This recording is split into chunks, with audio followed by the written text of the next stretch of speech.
In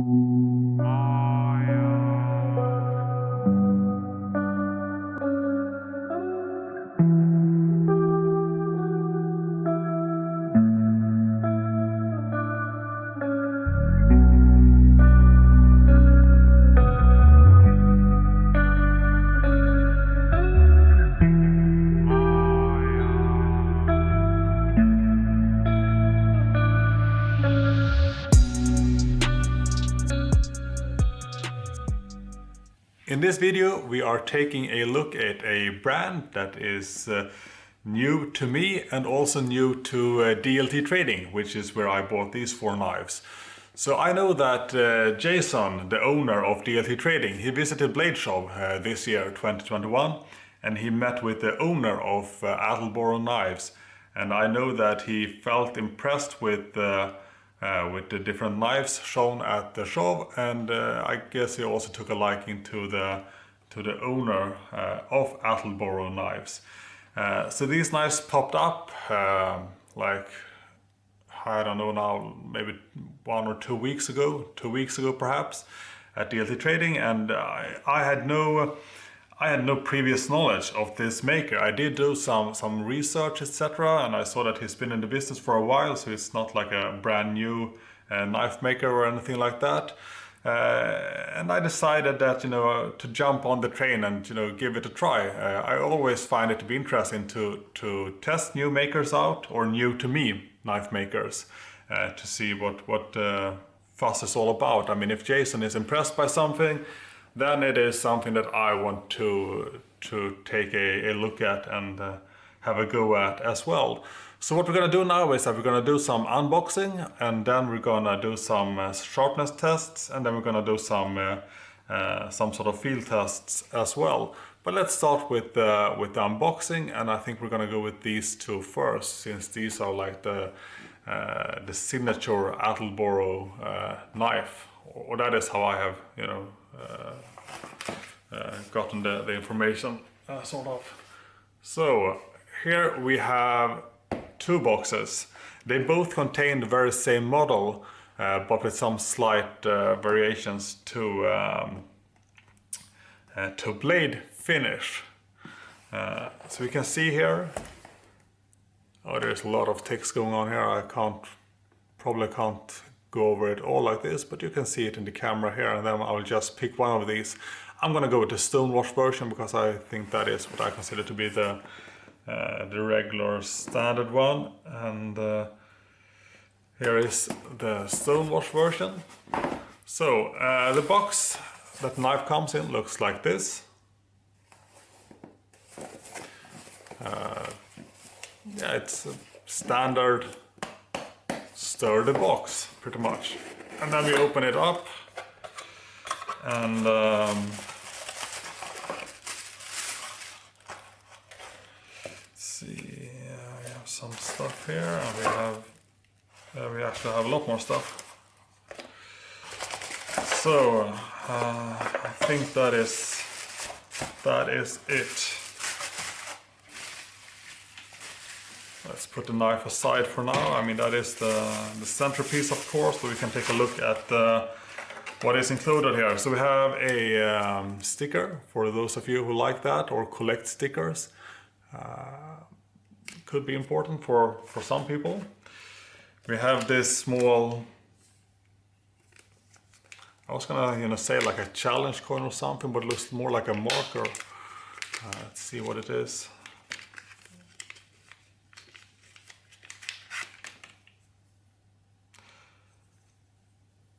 Special Forces Association, the Oppresso Liber,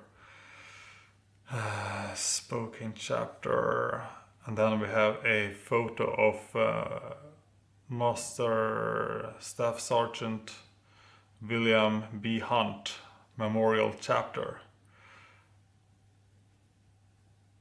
Willing to pay the price, never forget. Yeah, so let's take a close-up here at this one perhaps. Switch the side.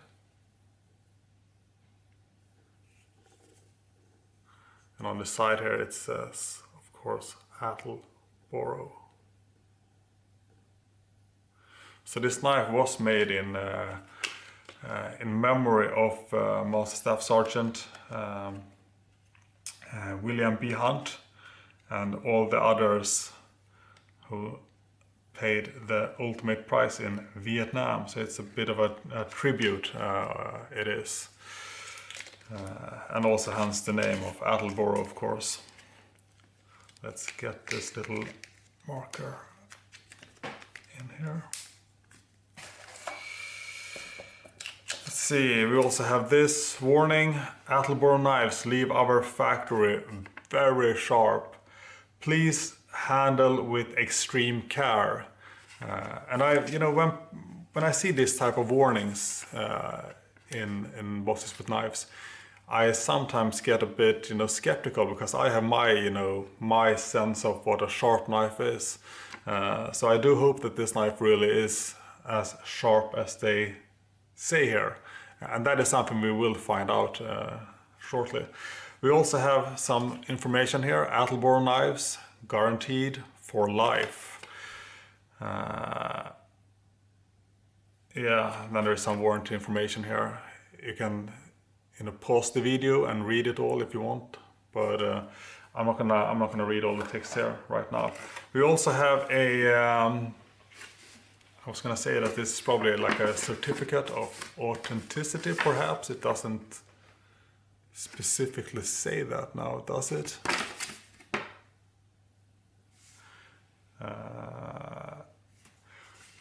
Well, it says the Special Forces Association Master Staff Sergeant William B. Hunt Memorial Chapter 15 was established in Spokane, Washington on January 28, 2011 to recognize and honor the men of Special Forces. Master Staff Sergeant Hunt gave the ultimate sacrifice during Operation Attleboro in November 1966 in the Republic of Vietnam. This Attleboro commemorative knife and coin are hereby issued by, and then we have Michael Charter and Michael Sambrisky signatures here. And on the back side here, you can read a bit about the Attleboro knife as well, and a bit of the story behind it. But I'm not going to read it all right now. But if you buy the knife, you will be able to read up on it.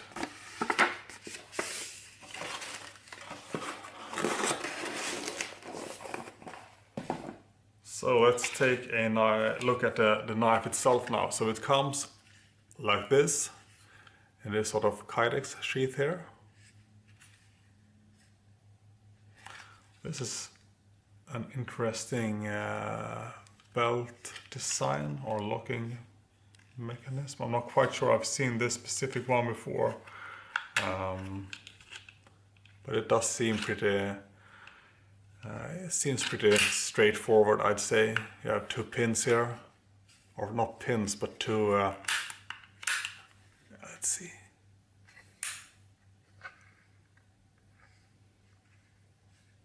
So you press them both, and then you can use this small strap here, I guess, to pull it out and attach to your belt, and then stuck it. So that seems pretty, not too bad. Then we have the Attleboro Knives logo stamped here on the sheath itself. Zero rattling. That is that is unusual for today's knives. I think there's always a bit of rattling, but there is no rattling here. See the retention here.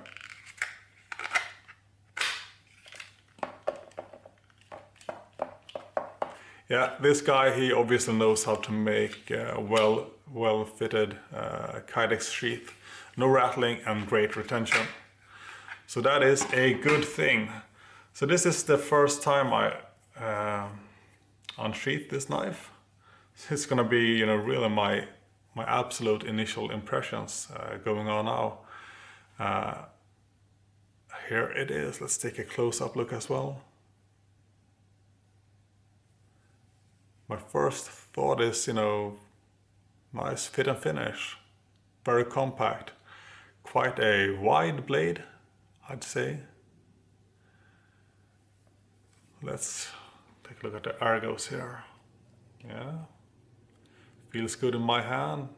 Feels good placing the thumb here. We have some jimping going on. I wear size 10 gloves. I have fairly large hands. Placing the knife like this. Perfect fit here with the finger groove. Finger grooves are always, you know, a tricky thing when buying a knife, because you never know if it will fit your hand, you know, in a good way. But this finger groove is definitely good for my hand. And the handle itself is on the large side, I would say. You do have some extra space here. There's a lanyard hole here as well, with a cutout here, so the lanyard will not get in, you know, it's not gonna raise above the actual scales. So you can have your fingers over it without it, you know, cutting into the finger. So that's a good thing. Overall, yeah, it feels solid in hand. We also have a finger choil here, and that is also an interesting thing, because I kind of like knives with finger choils, as long as they are not too small. If they are too small, but still, you know, I mean, somewhere in between too small and too small and yeah, I'm not finding the word now, but it can be a waste of knife edge, in my opinion, if they still make it, you know. Wow, sometimes I hate not finding the words, but I mean, like a super small choil, I have no issues with that. But if they make it large, but not large enough to actually be useful, then I think it is a waste of space. So let's see how this works here. I can say that, you know, it is perhaps a tight fit. Let's see. So in my opinion, it could have been slightly larger, but I can still use this one. I think they have the way it's sharpened here as well is, you know, you're not gonna cut yourself here. So you can actually go a bit over the actual finger choil without cutting yourself. So this can still be used. But damn, it's close. But for me, it works well if you have smaller hands or less thick fingers. I have, you know, pretty thick fingers. So if you have smaller fingers, then it's going to be even better for you. So what do we have here? We have some nice micarta scales. There are actually some lines or ripples or patterns to it. It's textures might be the actual name for it. So you have some textures going on here, long line textures, but you also have some other textures up here, and also some like X textures down here on each side. So there is actually a bit going on here with the handle, small details which might not be obvious when you look at it the first time. And you also have some contouring or some sculpting here for your finger when using this regular gripper. It actually feels quite nice in my hand, I've got to say that. It's comfortable, really comfortable. You also have a rounded, what's this?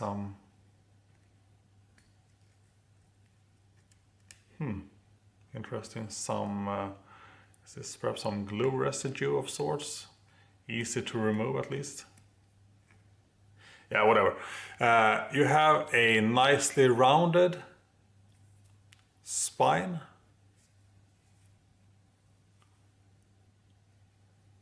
For extra nice comfort as well.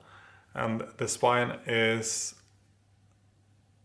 also round. No, it's not really round, it's actually flat up here, but it's rounded here. Then it goes into jimping still while rounded, and then it goes flat out here, and then it goes into it's kind of hard to see, but a swedge grind. I mean, like a harpoonish swedge grind, but a very slight harpoon, that is.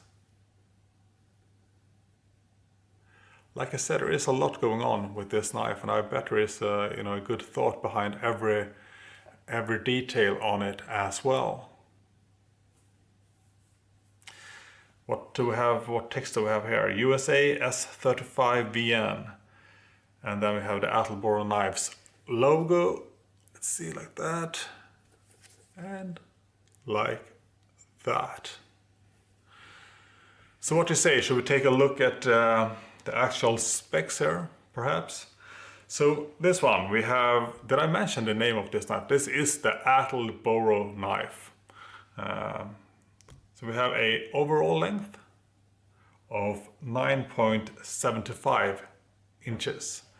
We have a blade length of 4.5 inches and a blade thickness of 0.150 inches, so 0.150 inches.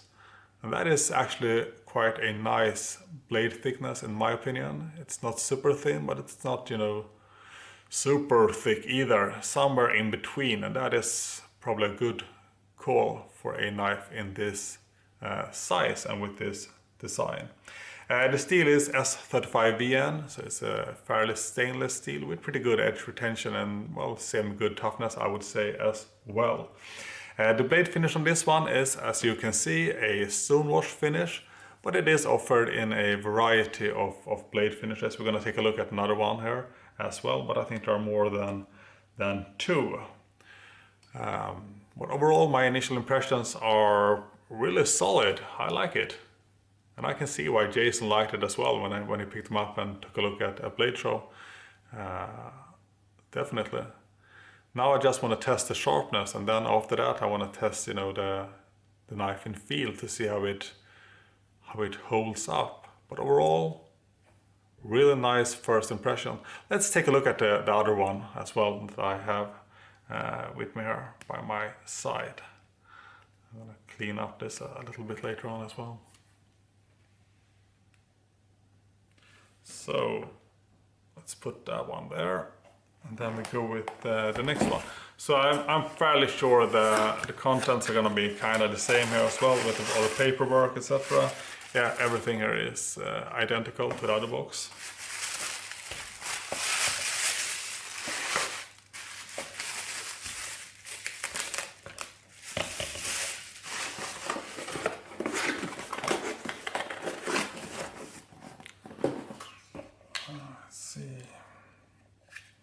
Yeah, there is some, I think this is actually some wrapping residue here. Either that or some glue residue. But it's fairly easy to remove anyway, so I mean it just shows that the knife is in fact brand new. So let's take a look at the sheath here. No rattling again. 2 out of 2. I mean, that's the interesting part when you actually get two of the same knife model. You can do some interesting comparisons and see if the quality is consistent, and it does seem to be fairly consistent here. So let's open this one up, and this is of course the very same knife, just that this one has a black blade finish, some type of coating or diamond-like coating perhaps, I'm not 100% sure. Has a bit more of a tactical look to it for those into that. I'm sure there are a few of you that are into that. I'm actually starting to like this, these sort of black coatings more and more. But some coatings are more, wear resistant than others. So for some knives, the black coating wears off and it shows use quite well. Others, the coating is extremely tough. I guess we'll just have to see what type of coating it is on this one later on, or with time and use. But other than that, it is exactly the same knife, feels really good in hand. Same type of sharpening here on the choil, it works. It is tight, but it works. So the Attleboro. I'm gonna have to perhaps clean up this blade a bit, but they both look really, really nice in my humble opinion. I look forward to really testing them out in the field, definitely. Happy I got them both. Might take away the lanyards. I'm not much for lanyards, but I mean, if you get it included, then you have the option yourself if you want to keep it or change it to another lanyard or not going with anything at all. So I'm not going to complain about that in any way.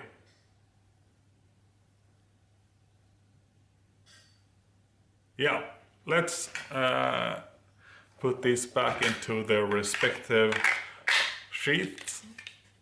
I really like that. They nailed it. This is probably, together with TRC, the best Kydex sheath that I've handled so far.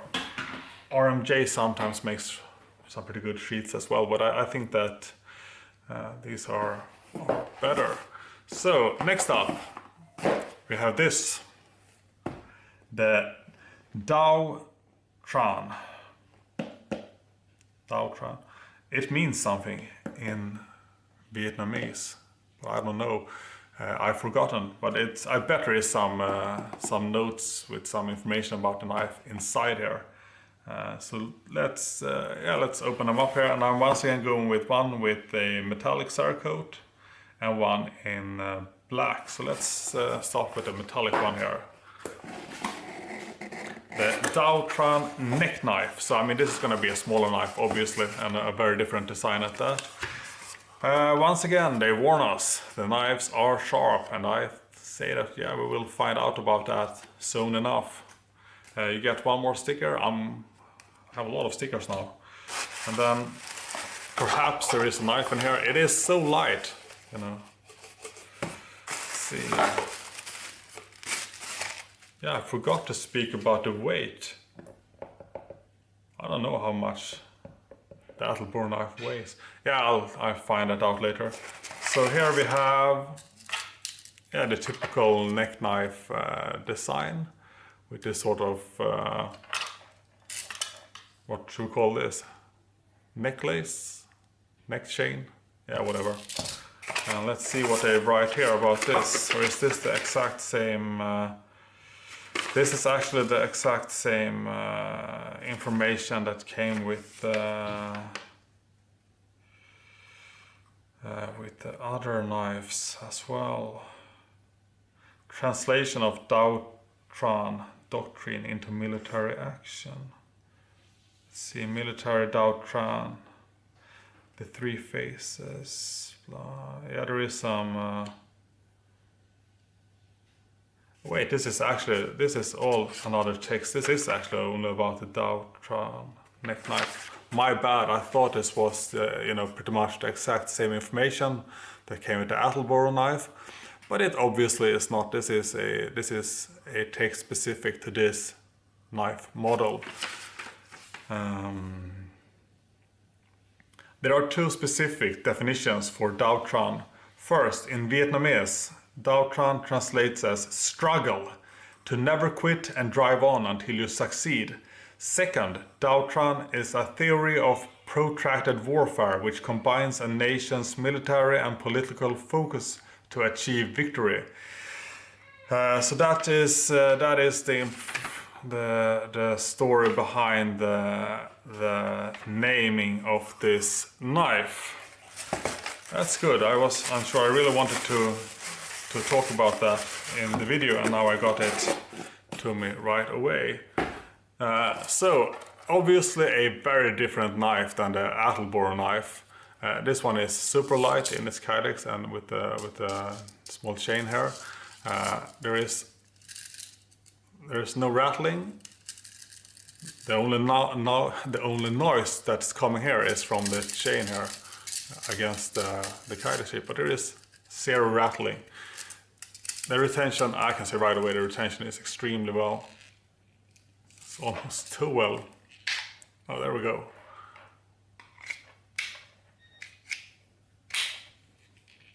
Yeah, you want some really good really good retention here. If you're gonna carry this, like a real neck knife, then you definitely do not want the knife to fall out, and there is no way in hell that this knife is gonna fall out, I can tell you that much. So pretty plain sheath design. Well, what more can you really ask for? I mean, this is exactly what I want for a neck knife in terms of sheath design. So here is the actual knife itself. I like it how they actually managed to put the logo in the skeletonized tang here. That's interesting. And is this a bottle opener? That could feel kind of gimmicky, but it actually goes well with the overall design here. Some real heavy jimping here, some jimping down here as well. Once again, size 10, fairly large hands. Placing it in my hand like this.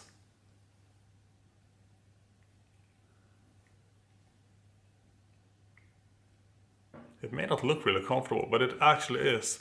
And with this, with this bottle opener back part here, one could think that, this is going to be a major hotspot maker. But in hand, or in my hands at least, it feels surprisingly nice and well. Definitely not uncomfortable. I really, I can't feel this part to begin with. This is a nice little knife.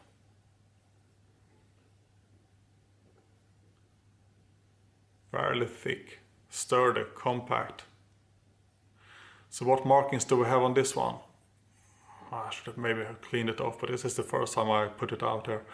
So we have a USA CPM 20 CV. Really good stuff. I mean, that's the equivalent of M390 and CTS 204P. And here we have the Attleboro marking on the other side. And I like this one. It is surprisingly nice. Perhaps we should zoom in on the camera because the knife is so small now that we mess around with it. Give me a second.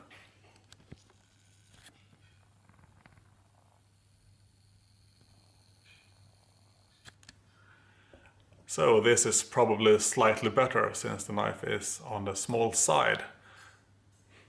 I like this. Makes me smile when I put this one up and hold it in hand. Really nice, comfortable. I really like the jimping, the feel of the jimping, and the curvature here of when you place your thumb like this. Man, that's perfect. Oh boy, yeah, this is what a neck knife should be like and look like and feel like. But let's take a look here at the specs now, shall we? So this one has a overall length, bottom to top here, of 5.875 inches. So almost 5.9 inches in total length. We have a blade length of 2.625 inches, so about 2.6 inches in blade length. We have a blade length of 0.187, so almost 0.190 inches in blade thickness. And it really feels perfect for this one. I've got to say that. And the steel, like I said, CPM 20 CV, really high-end steel. I mean, this is a great steel. Couldn't think of anything better for this one, no doubt. And there is a Cerakote finish on this one that is called metallic Cerakote, but almost looks like a regular stonewash of sorts, I'd say. What more should we say about the specs? I don't think there's a whole lot more to say. I like this one. Let's open up the other one as well, shall we? Which is going to be the identical model, but it's going to be a different. It's going to be a different blade finish on it.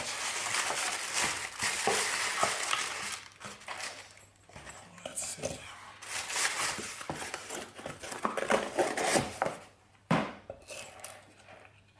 And the rattling? No. Absolutely zero rattling. So I still want to focus on this one, so let's remove that and then we put this one in the spotlight instead. So here is the very same knife in the same steel and everything, but with a black coating to it. Looks really nice as well. Maybe even nicer, I don't know really. Personal preferences, once again, that's what it's all about. Focusing is not always easy. Yeah, this is a nice one. So the neck knife, the Tranh. I mean, I might mispronounce it perhaps, but I'm doing my best here. This is what I think that a neck knife should look like, feel like, and overall just be like. In excellent materials, great comforts, smart small details, etc. And the Kydex sheath is of course really good as well.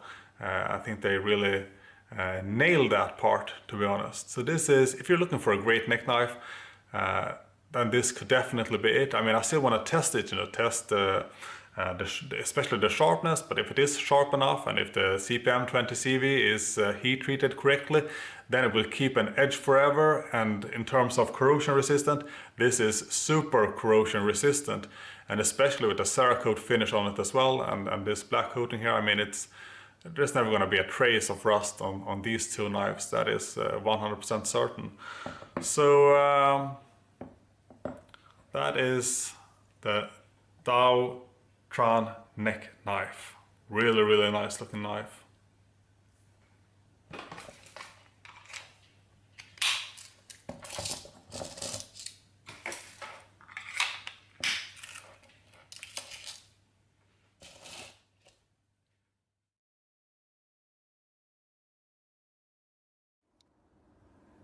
There was this one thing that I forgot to mention and show in the overview part, and that is the reverse grip. We did take a look at the knives, both knives, and all variations of it. We took a look at the different design aspects, etc., and the different grips, using the finger groove, the finger choil, etc. But we never took a look about the reverse grip of the knife. And since this is sort of a tactical knife, or it was a tactical knife to begin with, once it was only offered with serrations and stuff like that, it had a more tactical approach than what you see today. So a reverse grip could of course be of interest to show and discuss, and this is what a knife would look like in a reverse grip. And when speaking of a reverse grip and also speaking of a tactical aspect of it, I now realize I should probably have gone with my black wash, since that is a bit more tactical, right? But this looks better against the black background, and we want the details to be highly visible. Anyways, using a knife in a reverse grip is not something that I do very often. I never do it, to be honest. It has limited uses, in my opinion, and I think most people would agree with that. But maybe if you are in the military, etc., a reverse grip could be more functional of sorts. One thing here, when using the knife in a reverse grip, this part here, the glass breaker, we didn't even mention it much in the overview, did we?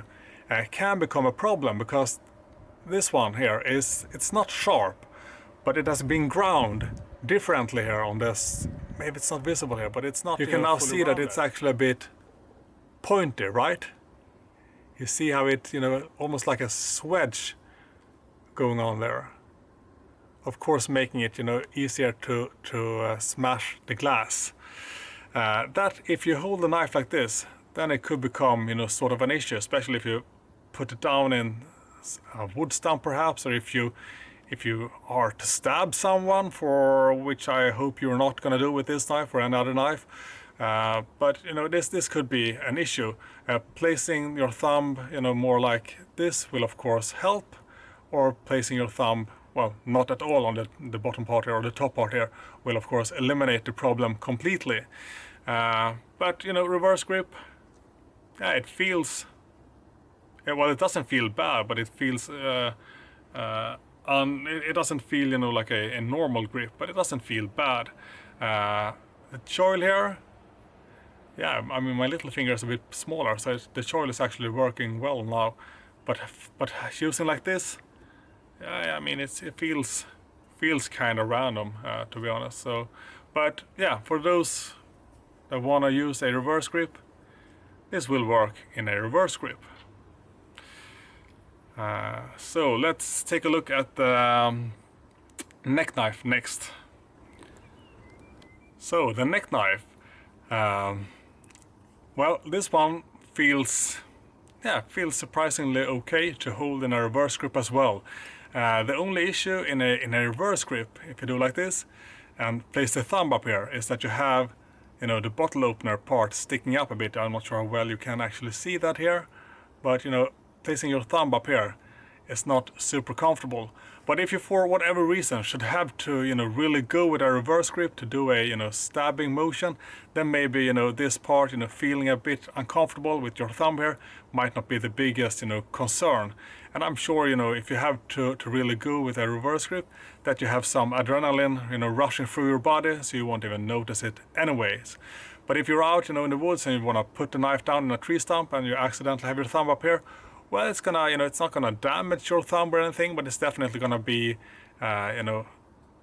uncomfortable, so to say. Or you could just altogether skip placing your thumb here, and you eliminate the problem completely.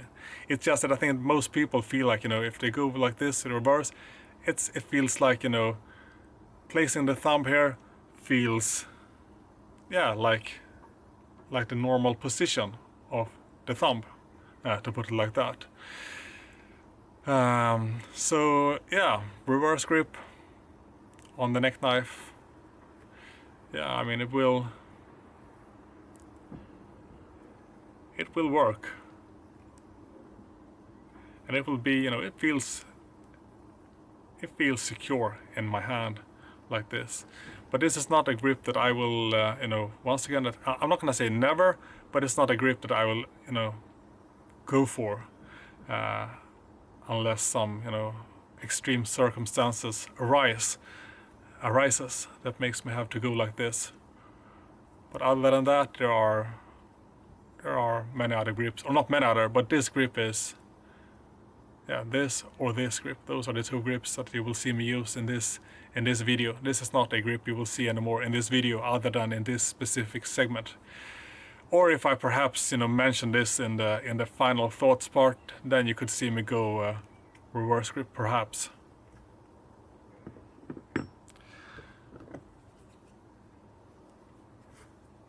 So I think that concludes the reverse grip part of the Attleboro knife and the Tranh.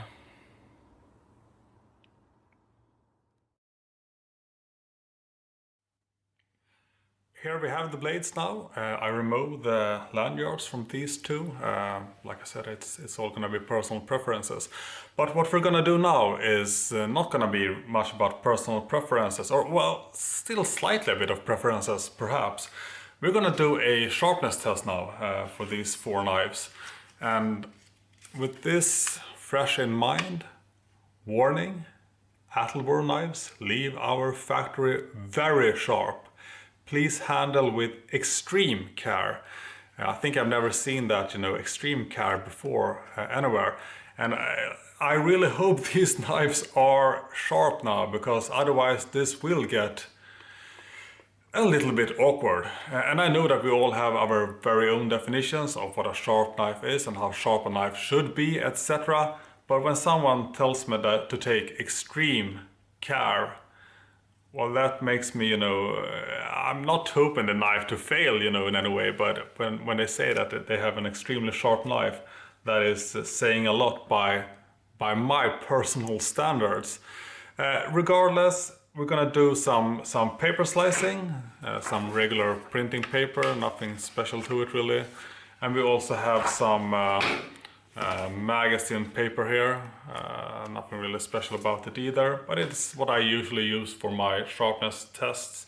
So let's start with from top to bottom with this one, then yeah, working our way down. So let's put these knives to the side for now, and then we just hope that the knives perform. So extreme caution. I feel kind of, do I dare hold this knife? I think I'll take my my chances. So let's go.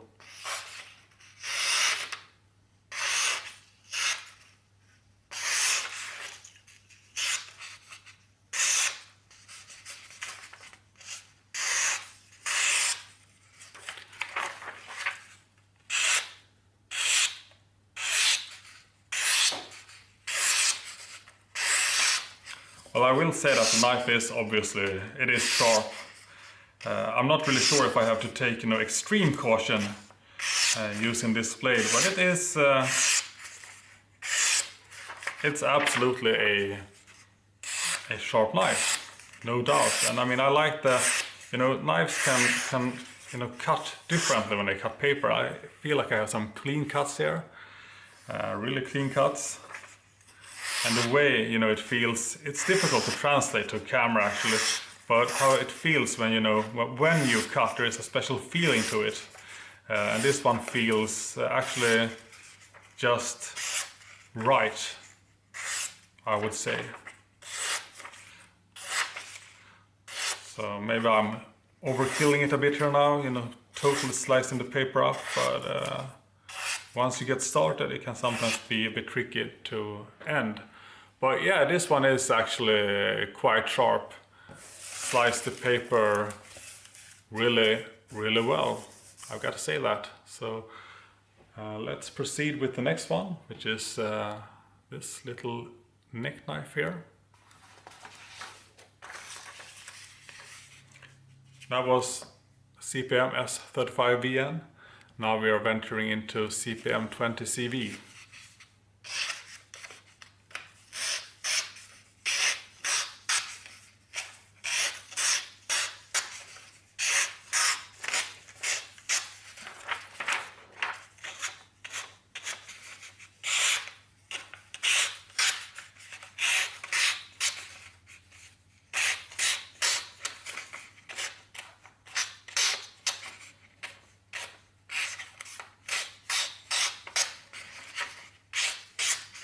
And this blade is, it's also sharp, but it's, you have to slice a bit differently when the cutting edge is like 2.6 inches. Yeah. Well, it is sharp as well. It passes my paper slicing test. That it does. Next up we have the black coated Attleboro knife. So we are back again to CPM S35VN.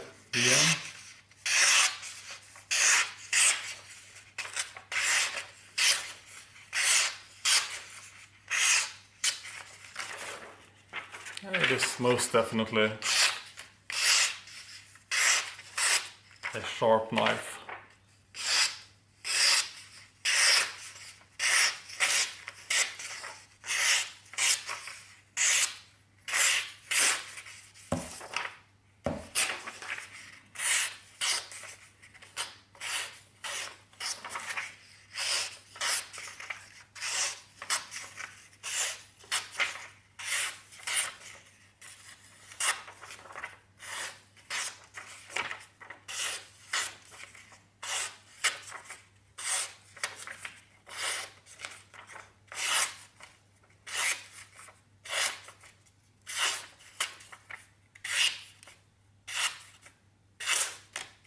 It's getting too small now.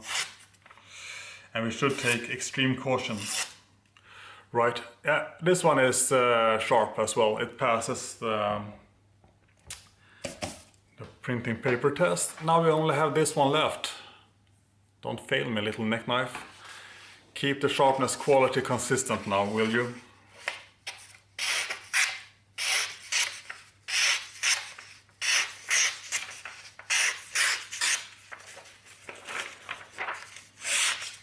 I can feel a slight variation in sharpness in these four knives. But I mean, as you all see, they are all sharp knives. They will all slice paper, and they will all do it really well. But once again, like I said, you can't really translate everything to the screen with ease.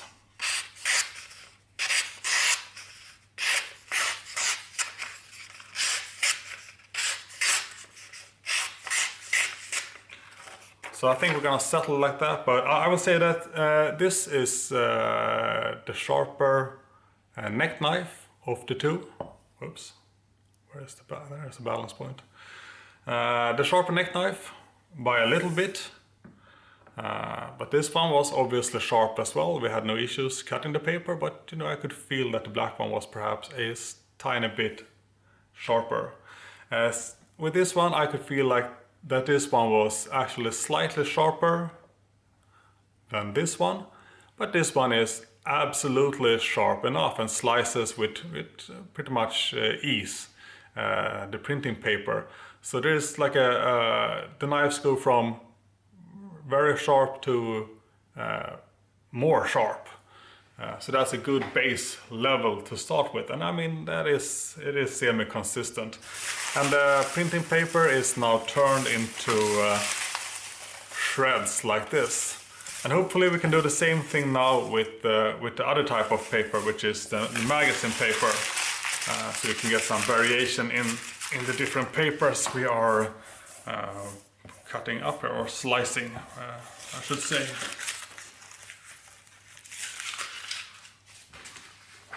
So printing paper it is. Let's see, yeah, and we're gonna go in the same order as we did last time. Means we're gonna start with this one, and this was very sharp, so I have, you know, high expectations here.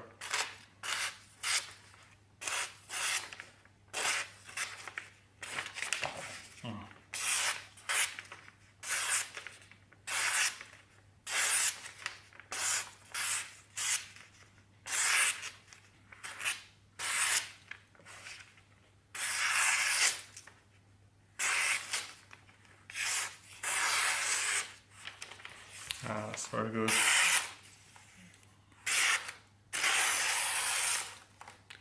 Yeah, so I think this one did a really good job slicing up the magazine paper. No real surprises. That means the next one to go is this little metallic neck knife.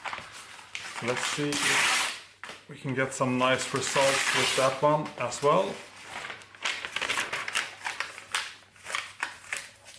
Remove some of this. Yeah, so let's put this to use now, shall we?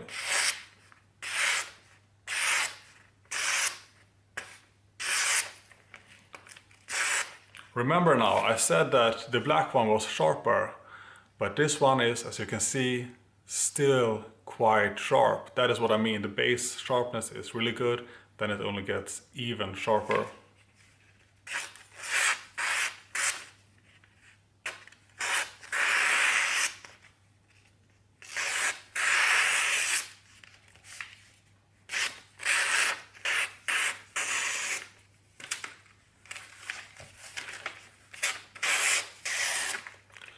So that is the neck knife. Good job, little neck knife. Next up, we have the black Attleboro knife.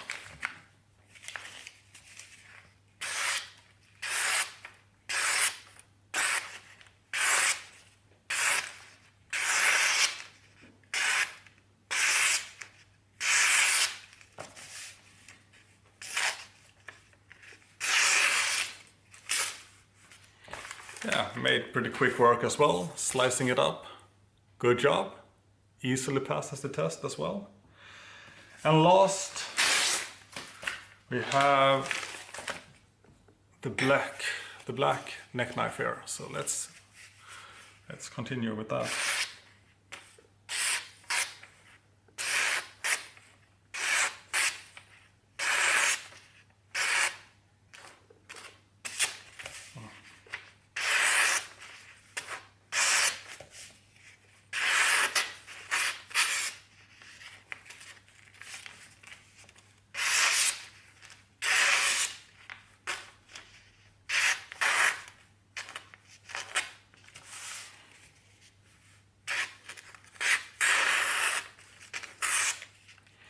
So Now we have a lot of confetti here on the table.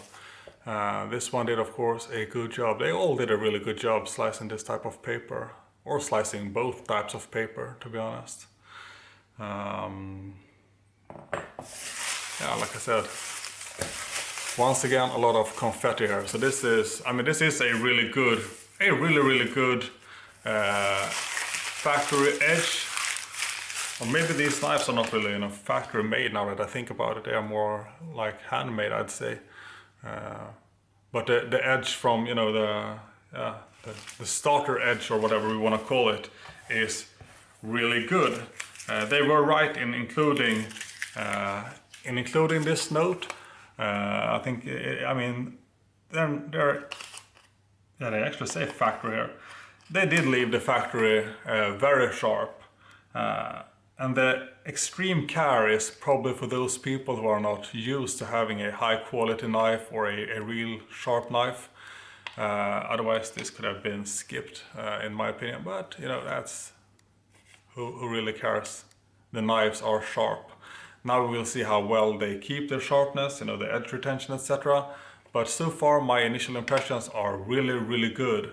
I think the fit and finish of the knives, is excellent.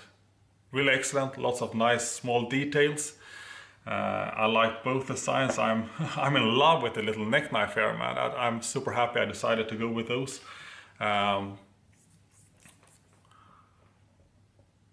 the Attleboro knife as well is a really nice knife. With that one has, you know, really a lot of interesting, nice details to it. So excellent ergos. Really nice designs, sharp knives, great Kydex sheath. So we're off to a pretty good start, I'd say. So I'm not surprised.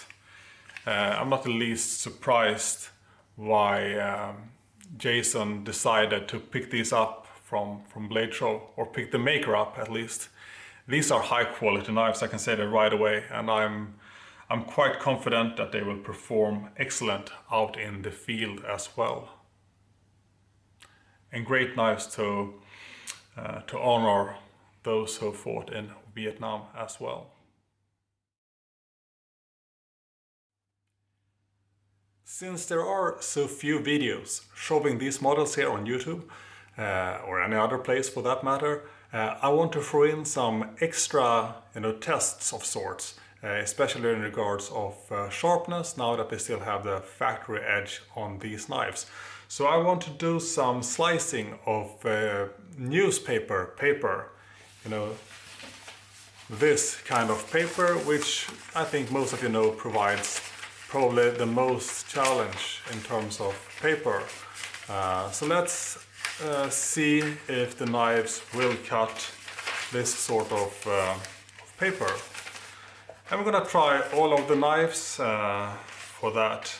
And we're gonna start with, I think we're gonna start with the neck knives actually. Then we can try the Attleboros. So let's go with the neck knives first, shall we? Starting with the metallic finish or Cerakote neck knife. Maybe actually zoom in a little bit, perhaps, would be sufficient. So let's see if we can manage to cut through this. This is a really good sharpness test in my opinion. If you can slice newspaper paper, then the knife is generally, you know, pretty sharp.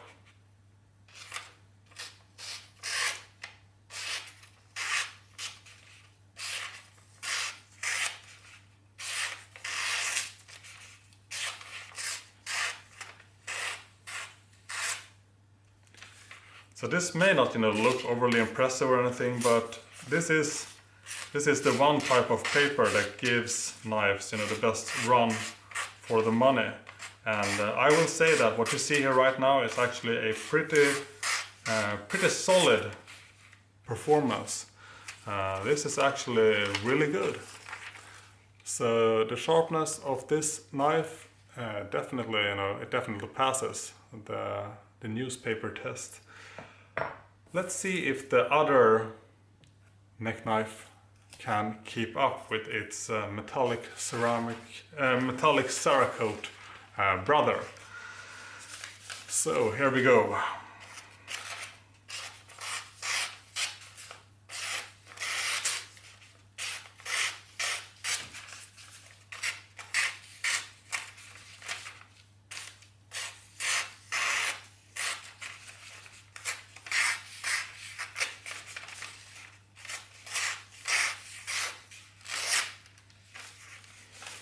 This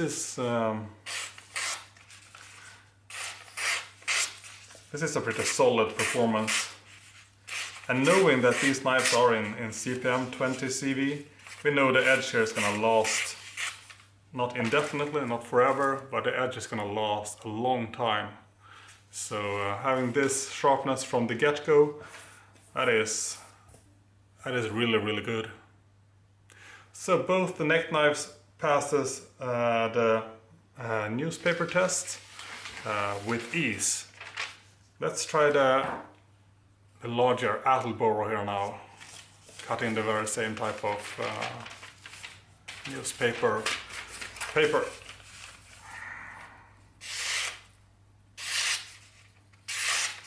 Yeah, this is some really good stuff. It is of course easier to slice also when you have a bit more of extra blade length. But this is a very solid performance you're seeing here right now. This is, aside from that, yeah, well, it is really, really good. That was a solid performance, absolutely.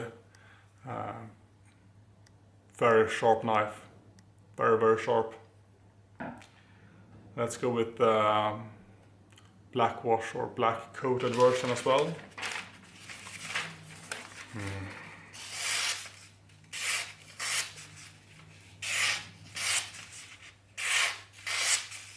This is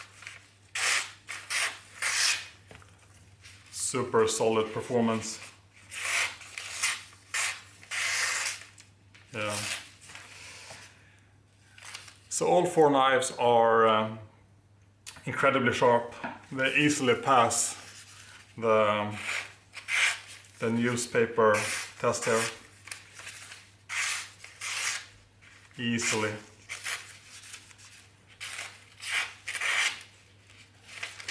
So, like I said, this doesn't perhaps look, very impressive, but given the type of paper, this is as impressive as it gets, kinda,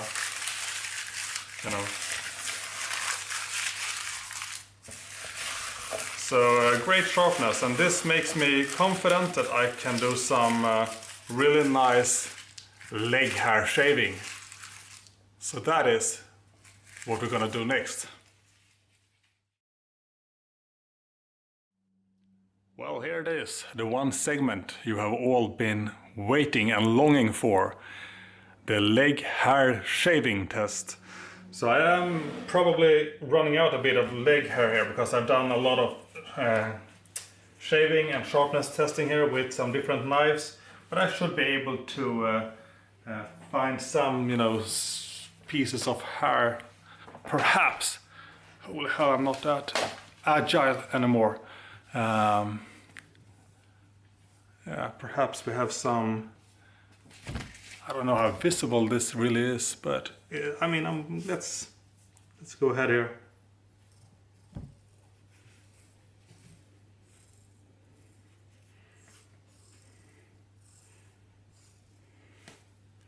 So first up, the little neck knife here.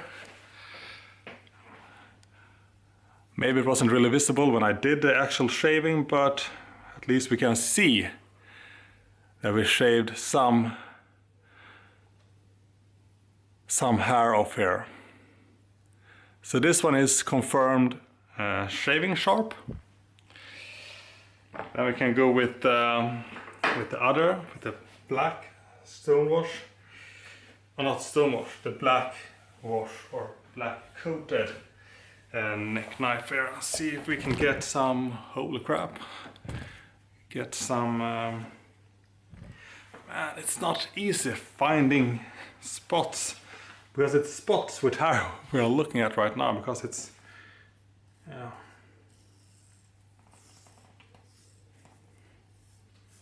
And we have to save some for the Attleboros as well. Yeah, let's just go with this for now. Might have to change leg here for the next 2 knives. But as you can see, or not see perhaps, I'm not quite sure, this one did shave the leg, shave the hair off the leg. So confirmed shaving sharp, yeah. And then we have the Attleboros. Then we have no hair left, but what are we gonna do? You know, I think I'm gonna switch leg. Let's go with the right leg here right now, and see what we can. Yeah, I mean, we have to make do with what we have. Oh man, hair popping sharp. That was easy.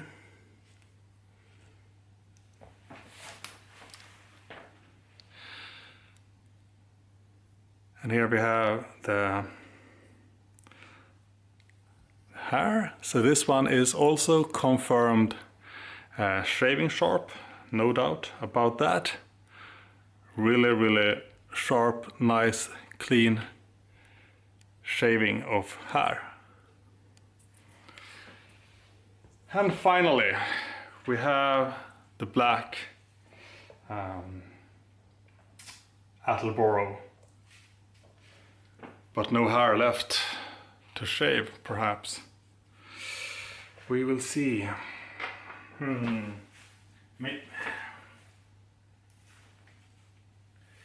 Okay, I'm gonna try some really special maneuver here, trying to shave the back side of my leg. Holy hell. Like I said, I'm not really agile enough to do these sorts of... How are we even gonna do this? Okay, now I see some hair, but how the hell am I gonna...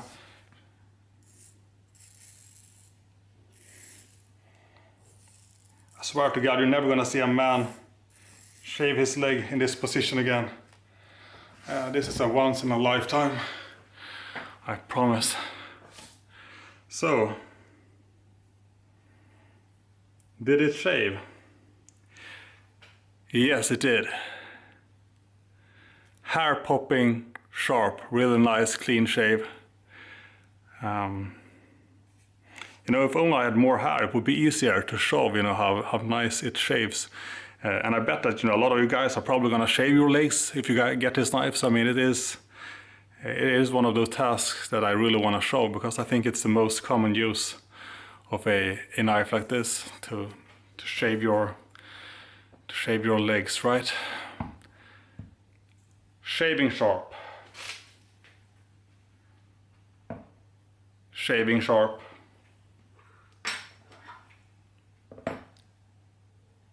Shaving sharp. Shaving sharp. These knives are very sharp.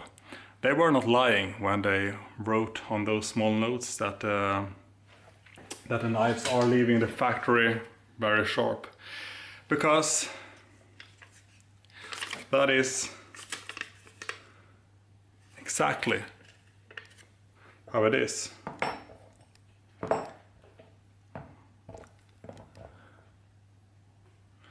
So let's take each knife here and confirm the sharpness by slicing each of the corners of this one off.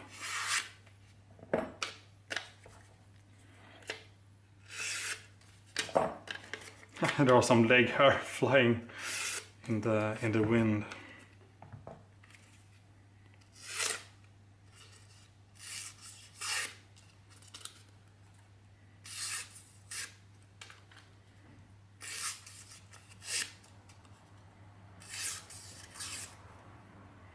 Yeah.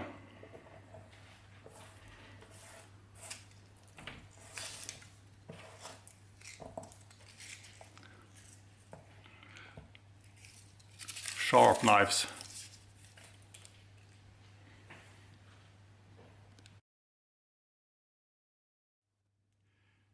Next up, we're going to do some cutting of paracord. This could of course be considered a sharpness test as well, and in a sense it is, but it's also a test of a practical function of the knife, because cutting paracord is something that I can see myself doing out in the field, and that many people are actually doing, cutting different types of strings, cords, etc. And that is why we will do this specific task right now. So let's start with the smaller neck knives. We have two sizes of paracord. This one I think is around 4 or 5 millimeter in diameter, 4 perhaps. And this red one is of course like 3 times thicker, so it's a bit more of a challenge. And I will say right away that going with the neck knives, we know that the knives are sharp, right? But we also know that they have like an edge of, I don't know, was it 2.6 inches perhaps? Not a lot of edge. And you do want to, semi-cut the cord, not just push the knife through the cord, which might be the case here. But regardless, we're gonna see, just how well these ones can handle it. But I think the blade length might be a semi-tricky part. Let's just see if we can cut through it, from the get-go here. So going with the metallic Cerakote first. Yeah, not very hard. Going with black coating here, or black wash. Not much of a difficulty either. Testing the Attleboro. Not much of a challenge. And then going with the black wash Attleboro as well. Not very difficult. So let's put those away, and then we can start doing a bit more of a challenge here, perhaps adding up like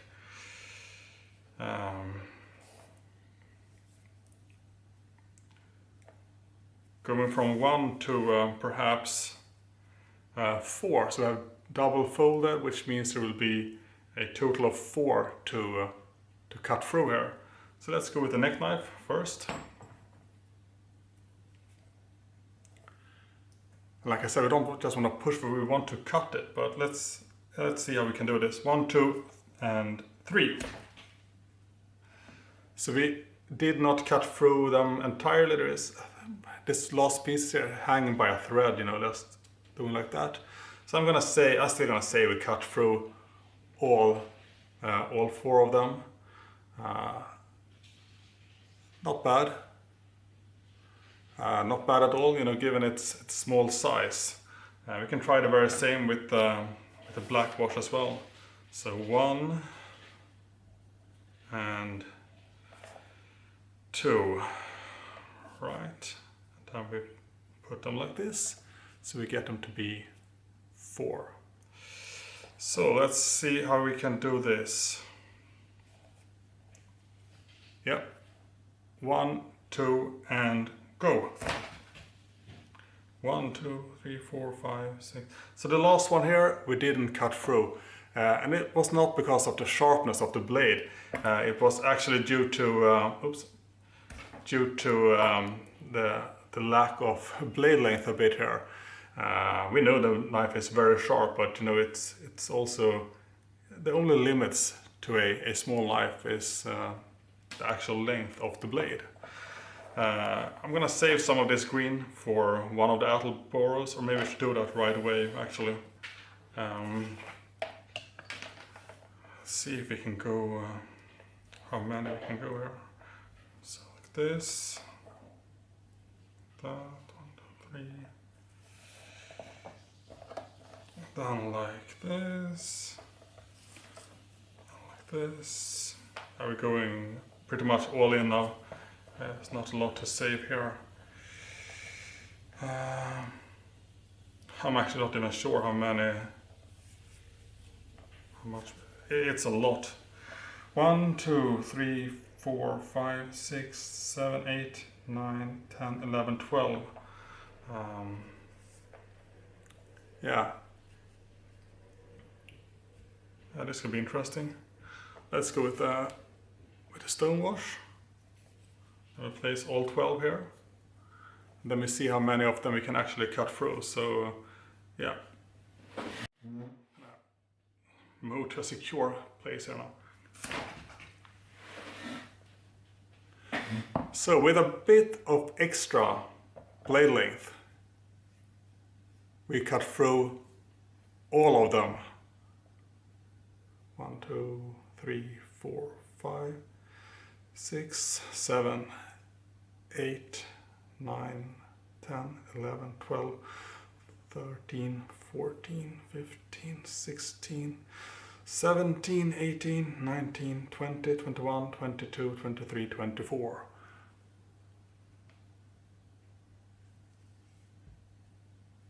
Not bad.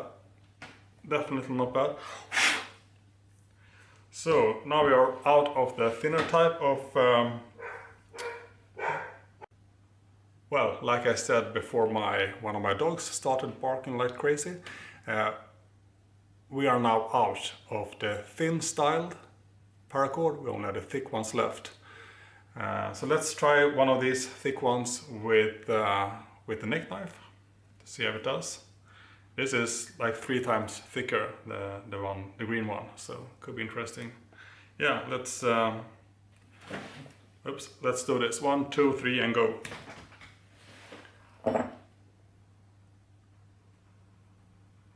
Not too much of a challenge.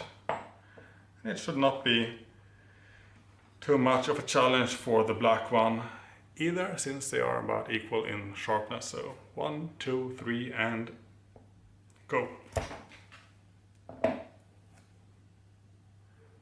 Not very hard. So let's try the Attleboros then. We have 1, 2, 3, 4, 5. We have 6 of them left. Should we try 3 on each, or should we go all 6 on one? Now let's do like this. Let's go 4 on one of them and 2 on the other. And to get some variation, we can go 2 with the stonewash here.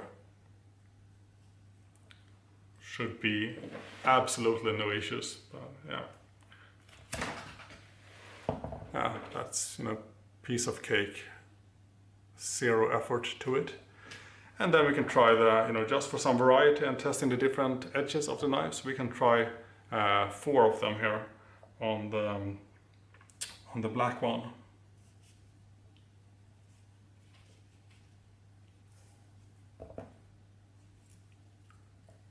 Let's see.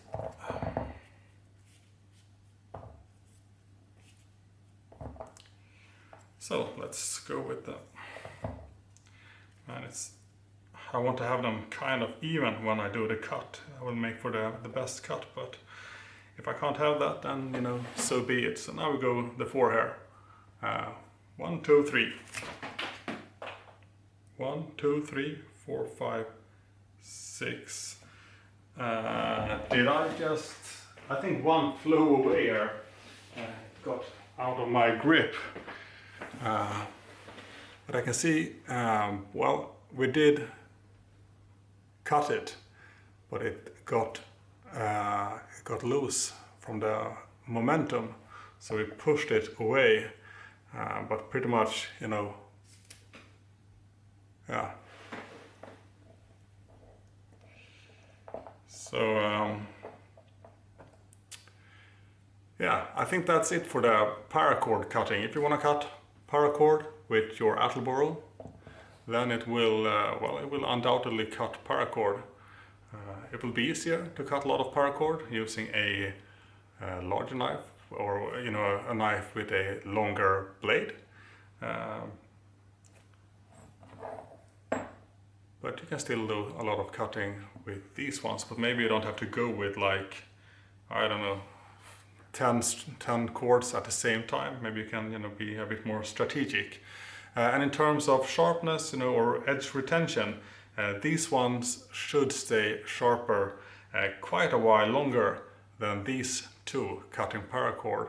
Then again, with the extra blade length, you can utilize different parts of the blade when cutting, so maybe you could actually do more cutting with these larger knives than the small knives, even though they have even though the smaller ones have the better edge retention. So I think this sums up the indoor sharpness tests, and now we're gonna go outside, I think, and do some slicing of fruits and vegetables. Yeah.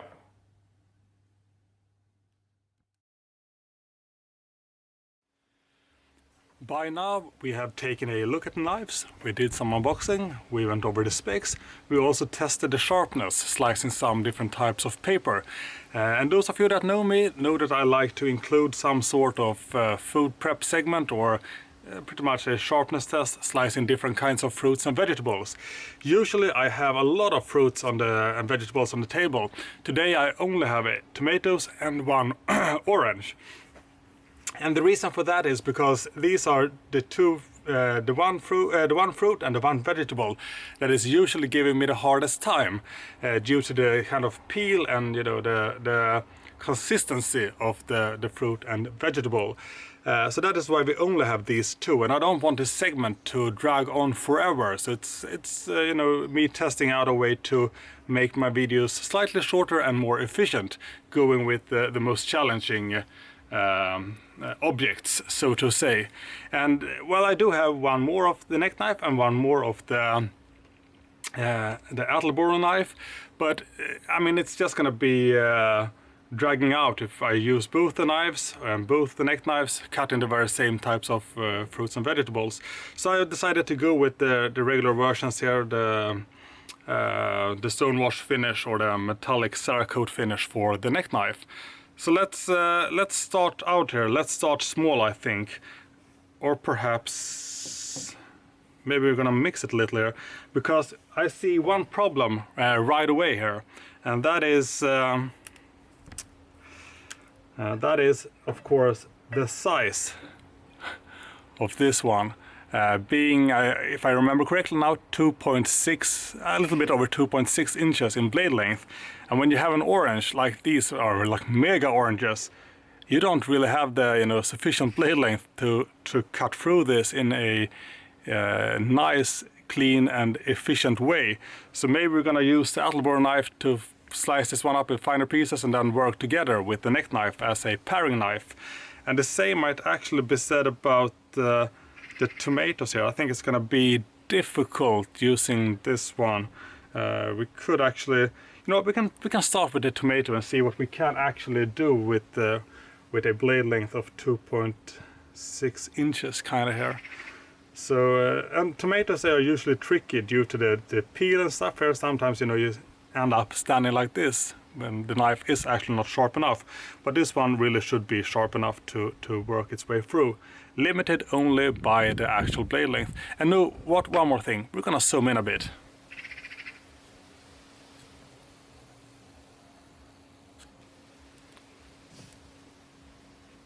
Let's go like this instead. So let's see what we can it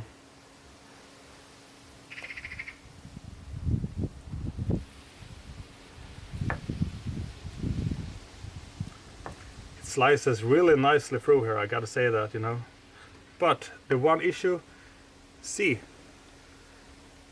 not hard getting, these super, I mean, look at this. This knife will slice tomatoes, limited only by the length of the blade, of course. Hot damn, I mean, I think this is actually really impressive. Let's continue a bit with the Attleboro here.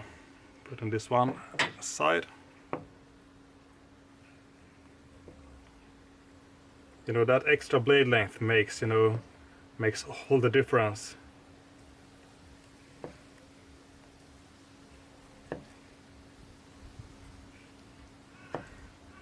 We're getting some really nice thin slices. I'm gonna talk a bit less here, and then I'm gonna slice some more. This one was actually a bit, perhaps, on the too thin side. But this is like, slicing butter with a hot knife. I mean, yeah, we made really short work of this tomato.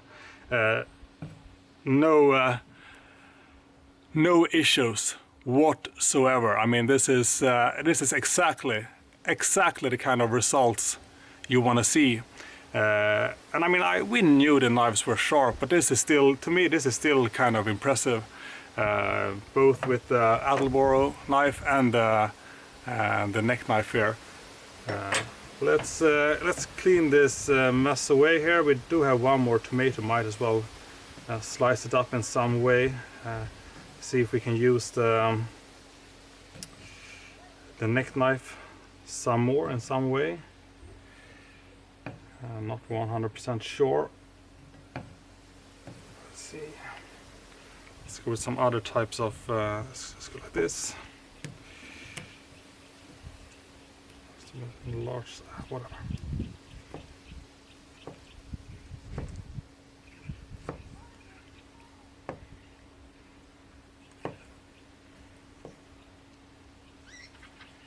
Very watery and slippery tomatoes. I mean, it's not easy. I mean, the knife, there's nothing wrong with that, but my let's see. Yeah, I mean, all diced up. Quick work dicing that up.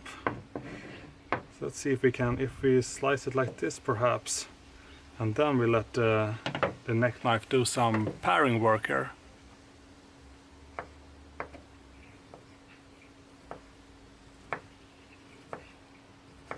So yeah, it will slice.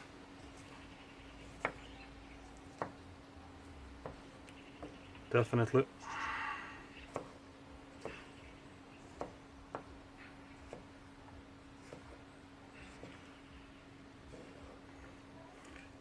I really like this little neck knife. It's quickly becoming one of my more favorite styled small knives. So slicing a tomato, absolutely effortless, using both the neck knife and the Attleboro. So let me just clean this mess up here, and we will move over to the challenge with the orange instead.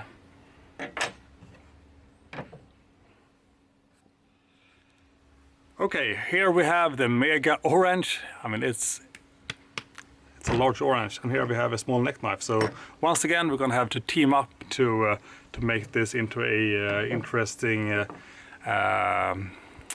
video. I'm just gonna start by removing this little thing. There we go. And then, yeah, how do we want to do this? So let's. I mean, I could perhaps do the first little slice here. Maybe the second one as well.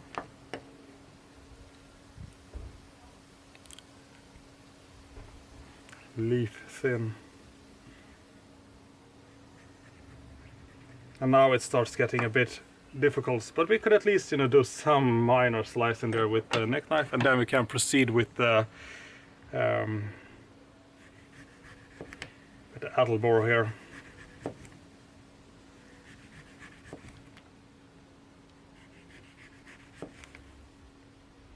So as we can see, there are no issues cutting up this this orange like that. It's no issues whatsoever. The question is what we can do, what more we can do, because I do want to use the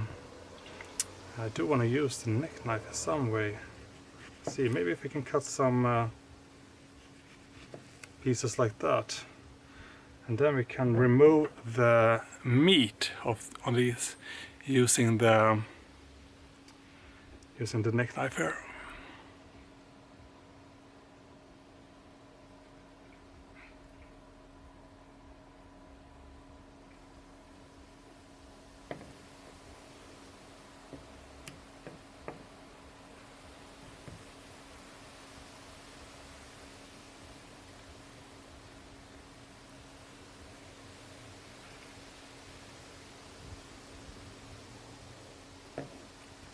This down. Let's see. This is a bit on the.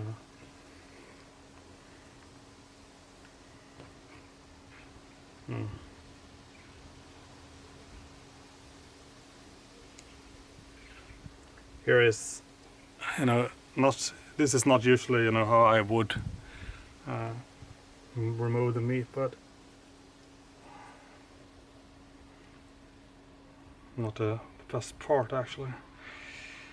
So what else can we do with the neck knife here? Maybe just, it's just weird. Let's see, let's do let's cut it up like this. I should have had some extra oranges here. This is gonna be a strange slicing I'm doing now, but it's just, you know, testing out. Like I said, this is not much about food prep all the time, and it's not even in the camera, I realize now. Let's see. Let's move the plate like this so it's actually in the camera. So what I was saying is that, you know, I'm just doing some random cuts here to actually check the, you know, the cutting capabilities of the knife here. Not so much actual food prep, but just a sharpness test, once again, of sorts. A weird sharpness test at that, but still, you know, just, you know, testing the edge out a bit here.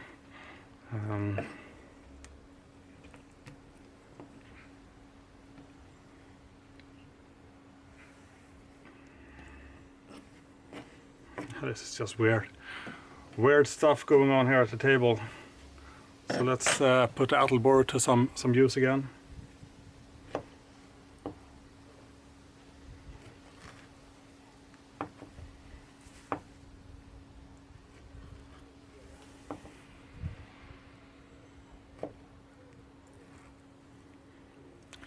Yeah.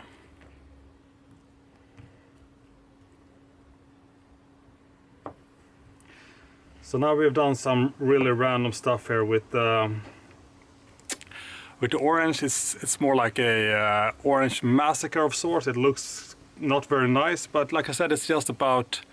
It's not about the looks of the final result. It's about what can be done with the knife, you know, in terms of slicing. And I will say that this one sliced really well, really well. I mean, I wouldn't, you know, I can't think of a better way for this one to slice. And the same goes, of course, for this little neck knife. Like I said, only limited by its small size or cutting length.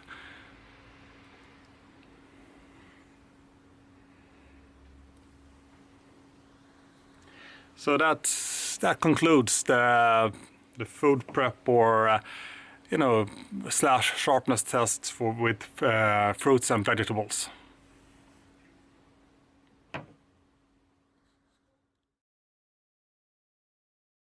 We have now moved outside and it's quite warm, but there are some nice winds going on as well, so probably won't drown in sweat doing some random feathers.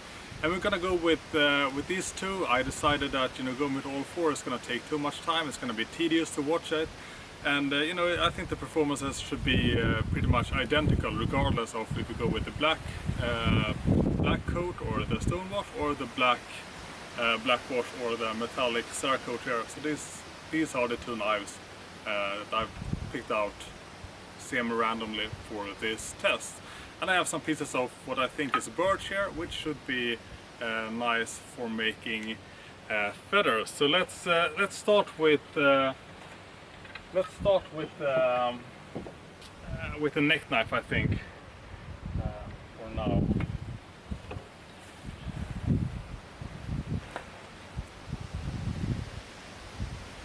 Yep.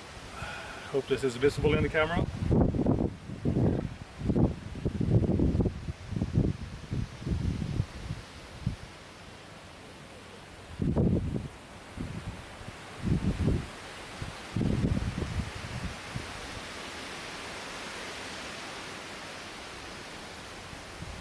Maybe I should move like this.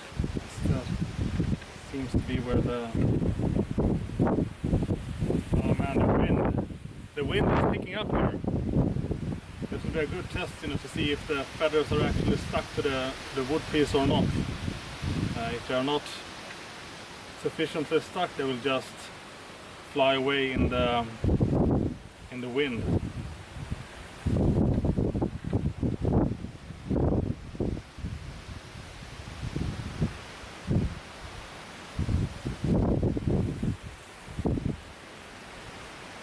And I hate when I make some nice curls and, you know, I can't, you know, pick them up because, yeah, like I said, the wind is catching on to everything.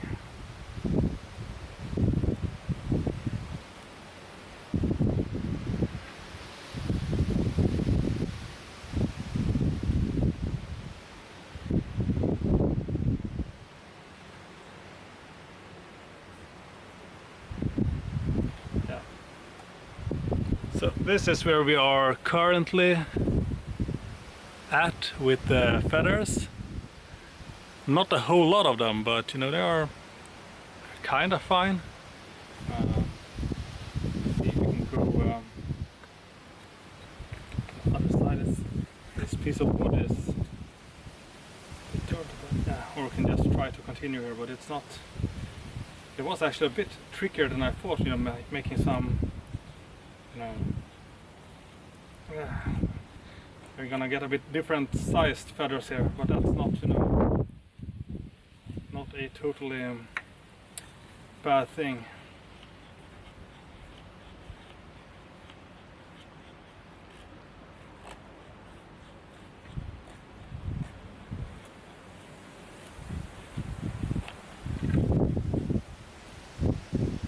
So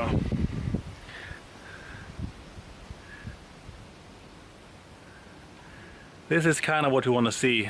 This will help, you know, start a fire. I'm gonna try to get some, get a few more made as well. Let's go on the other side, and now we can just cut the feathers off, and we can see, you know, how many we managed to make.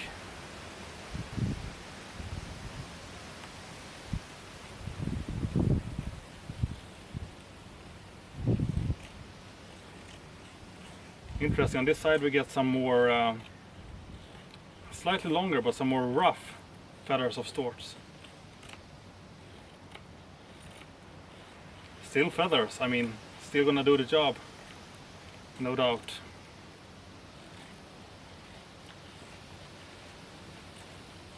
It's just an observation. As you can see now that we have some different, you know, the finer feathers and the slightly larger feathers. Here we can go on the back part as well, see if we can get what type of feathers we can get over here.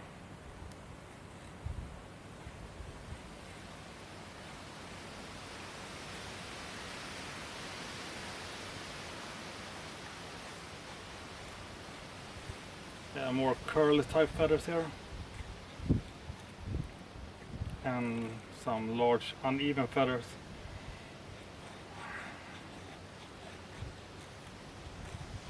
It really took a bite here, getting pieces like that. It's interesting.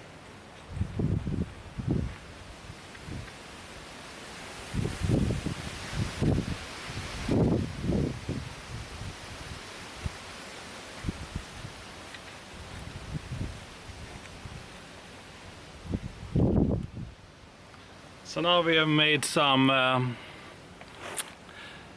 feathers all around here. I'm gonna remove them and place them in my hand to see, you know, what it looks like, and try to not have them, you know, blow completely away. Let's see if we can actually get them unstuck. Easier said than done. We don't want this one to blow away, so we put it over there. Same with this one. Put it over there as well. And then this one as well.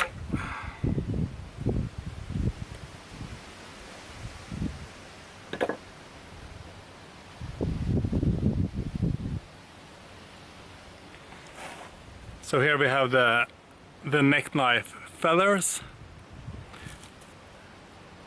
I didn't make a whole lot, but you know, out in the woods this would be still, you know, sufficient to make, you know, some sparks and some, you know, fire going. I'd say that.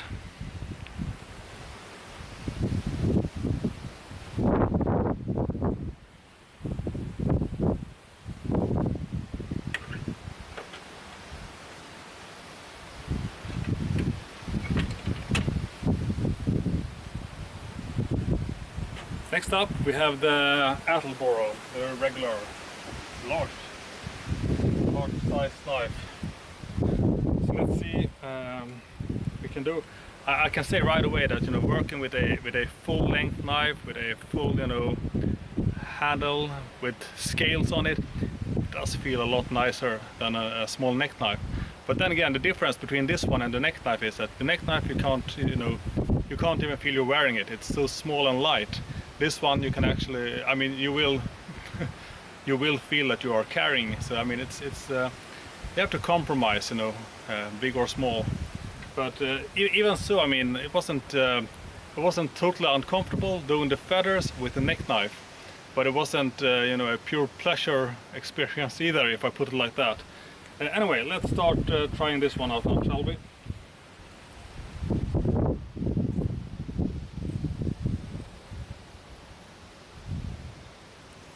It's a lot different, you know, working with a full-size knife compared to a small nicker. And this is just the first couple of swirls or curls.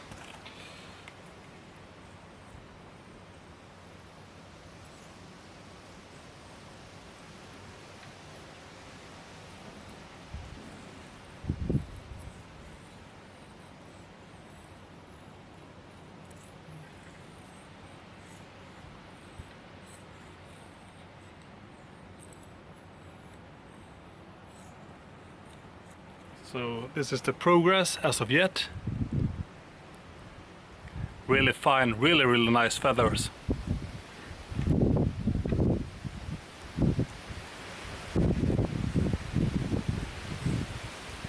But having this, you know, extra grip and extra blade length will of course make for a difference, you know.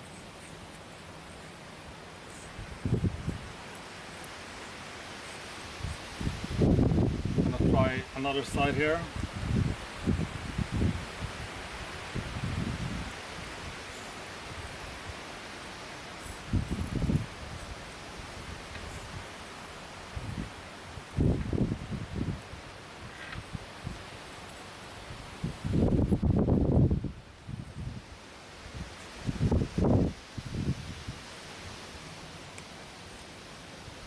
I'm losing some of my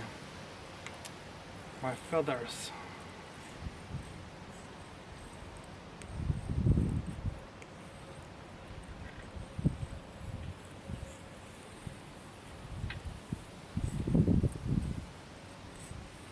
Like I said, feathers lost now in the wind, they are gone.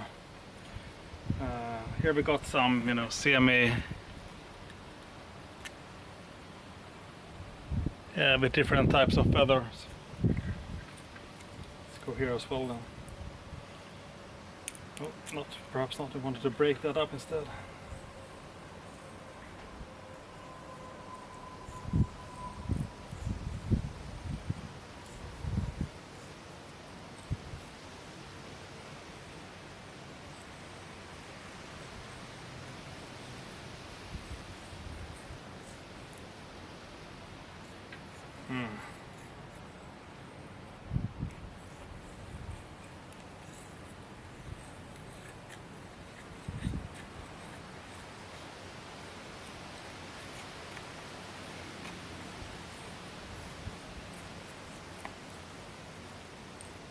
Now I just want to bite too deep.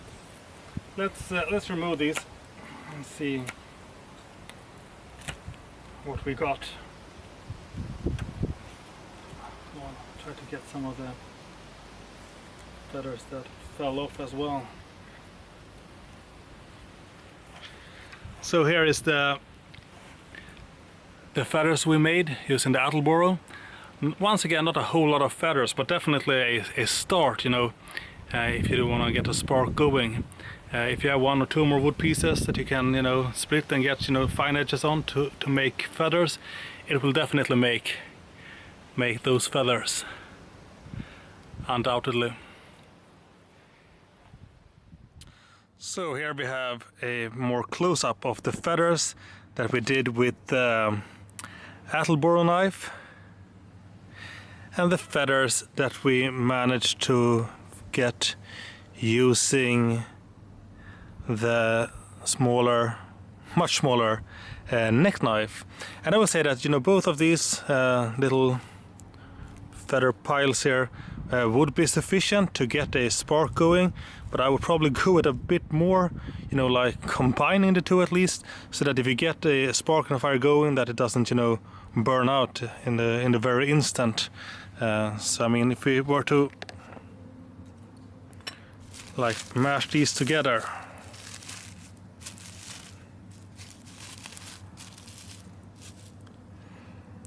then it would be, you know, slightly better.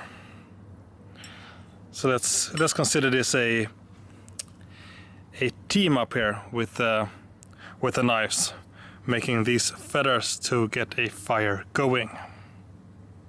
Yeah, this is it for the feather sticking segment.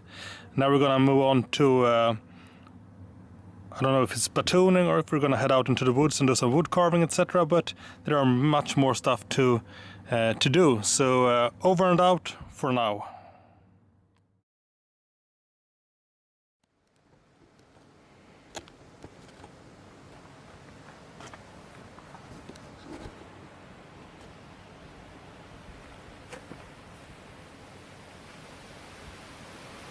So next up we are gonna do some batoning. Some people find that to be of importance and a good test, and I want this video to be as comprehensive as possible. So batoning it is, and I think we're gonna start with this piece over here.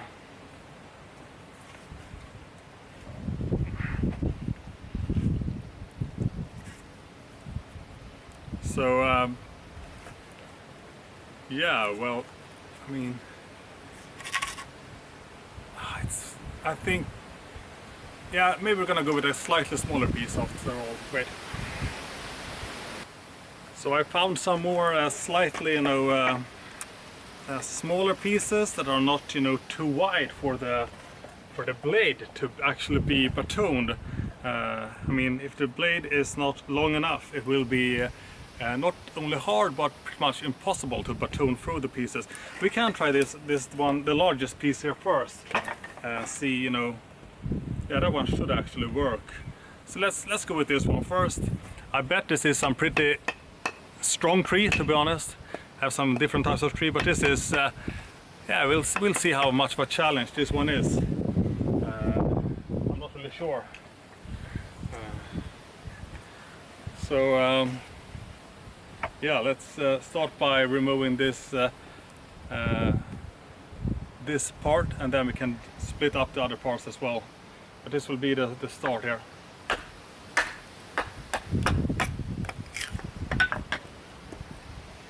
Maybe go with one more like this. Maybe we should take one from the side here as well, so we get all the angles when we do this. Yeah.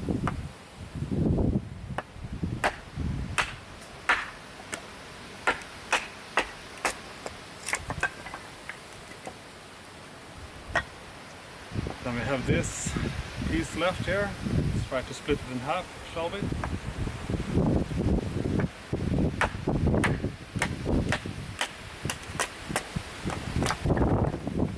Then we can split it into even finer pieces as well. Go through it like this, perhaps.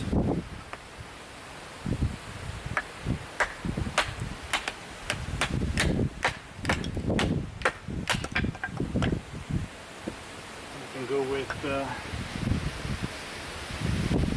this part of the same piece versus another piece completely. Let's make this even finer now.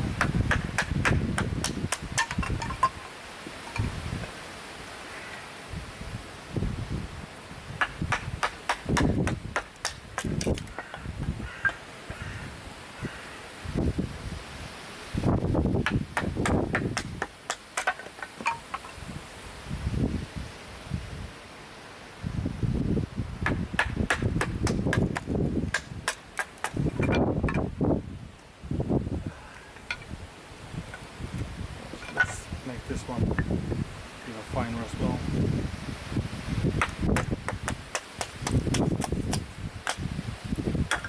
Bit of a knot.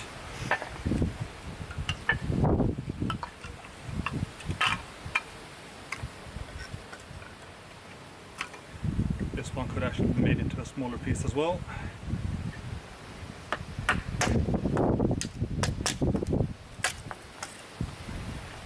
So now we have some small size pieces here that would work well for, you know, starting or building a fire. These are, I mean, you still need to have some feathers and some slightly smaller twigs, etc. But to put around that, these, you know, pieces would work quite well.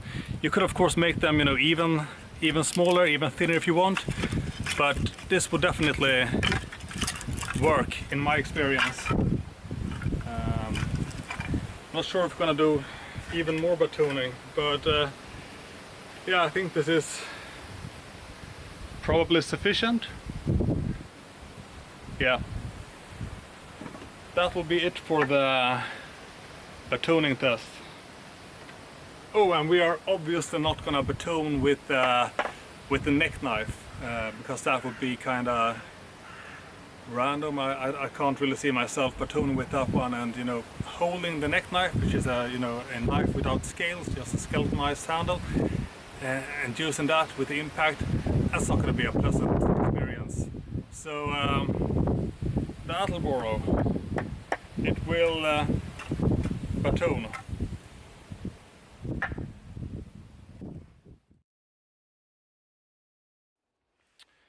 By now we have done a pretty wide variety of tasks and tests. We have gone over several sharpness tests, slicing paper, different kinds of paper.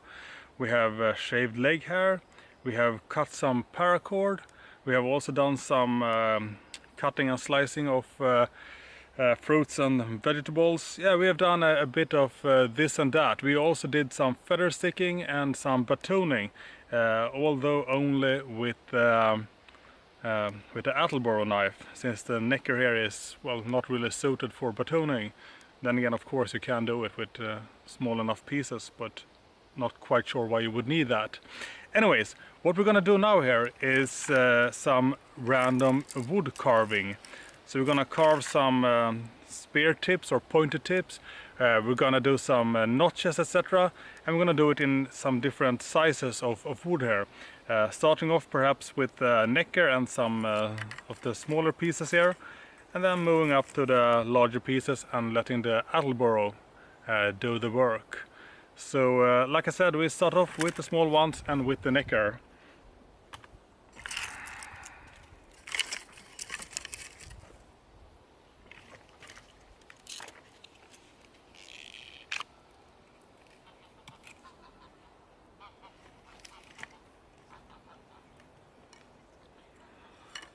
So here we have some fairly small thin pieces of wood. Should be kind of easy to work with, I reckon. So let's go with the maybe we can go with this one first. So let's do or try to make a spear tip here. Perhaps zoom in a bit.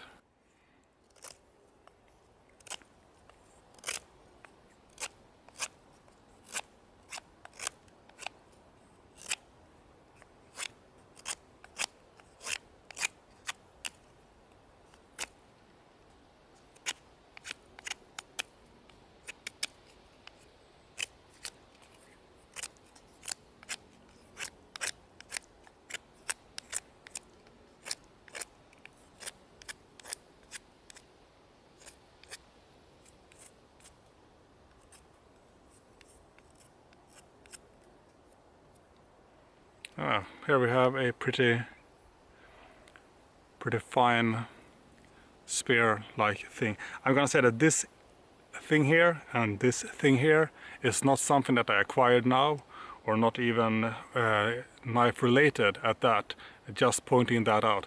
With that being said, you know, working with a knife like this, well, I mean, I wouldn't mind, you know, carrying or wearing gloves, to be fully honest, you know, since this is, I mean, it is comfortable in hand, But when you push a lot to it on some hard pieces of wood, then yeah, I mean, gloves can be a good thing. I mean, I kind of recommend it, but absolutely not a must. But it's all about, you know, comforts and personal preferences. But once again, here is the tip of this piece of wood. It's a fairly fine tip, I'd say. Let's do some. Let's do a notch or two here as well.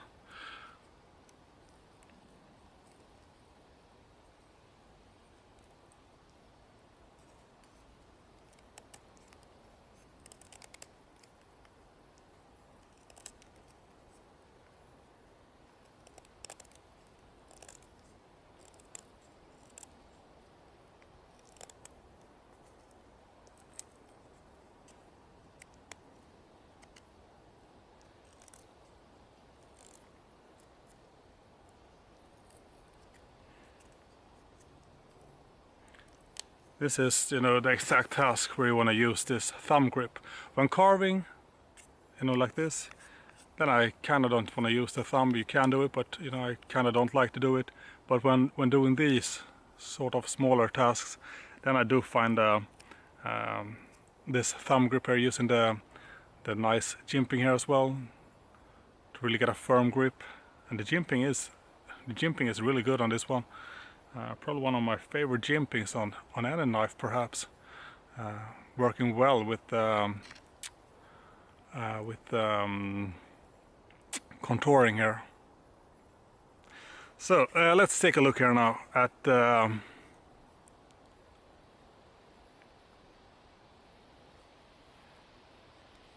notch.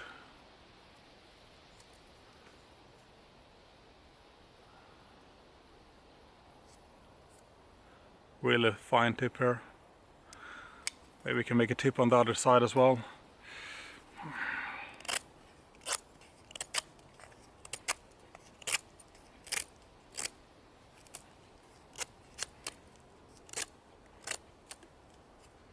These are areas that can get interesting when they show up, you know, where twigs and stuff has been. So I'm gonna remove that right now, because we don't want to have that in the tip part.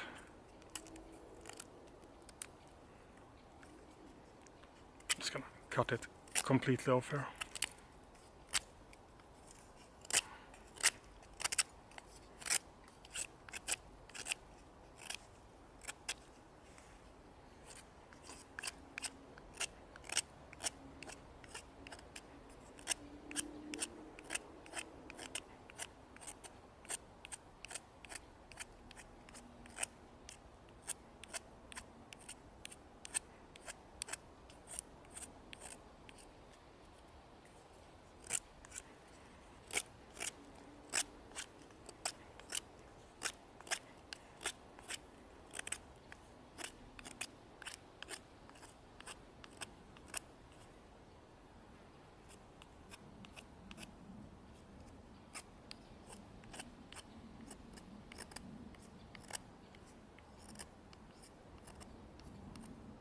Yeah, something like that perhaps could make it even finer. So now we have a double, very pointy, also pointed but less. I can make it finer than that perhaps. This is also in a nice grip. Placing your thumb like this, since you do have the blade, the wideness of the blade, that you can actually, you know, place the knife like this and the thumb here, and then, you know, carve out or do whatever. Yeah, we can make some super fine curls here. If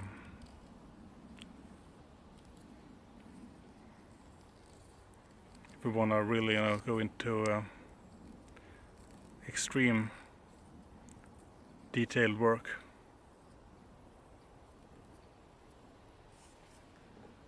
Now we have a really pointed tip here and there. Yeah, we could make another notch. We can do it on the other side here.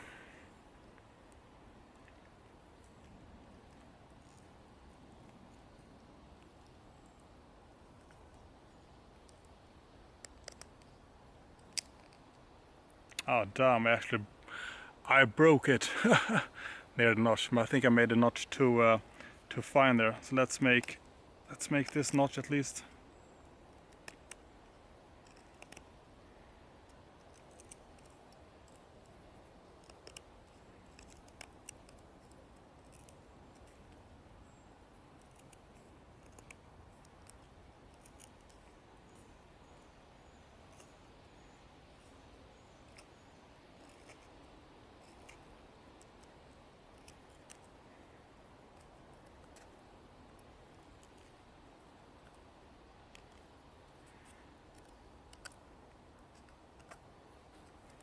So, well, now we have 2 pieces of fine tips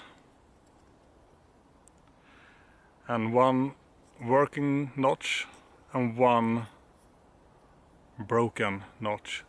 But still, this is just a test of what we can do. I mean, what sort of details we can do with this little necker. So I mean, even though we broke it in half, it still shows what can be achieved with it, and the Argos doing it. So I think we can move on directly to the Attleboro now.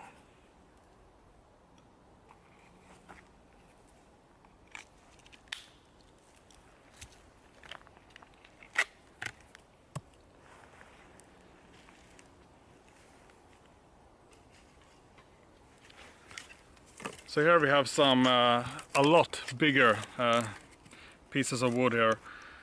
Perhaps we can try to yeah, this is the bigger one and this is the smaller one. So let's go with with those 2. Not sure if I'm gonna have to zoom out or anything, but yeah, let's go with this. And I'm not gonna zoom out. I think this will work. I'm probably gonna use the tree stump here for extra leverage. Oh, this was actually... It is easier holding it in hand. I just feel like I'm getting out of the camera. I should have worn longer pants also. These shorts are killing my my knees.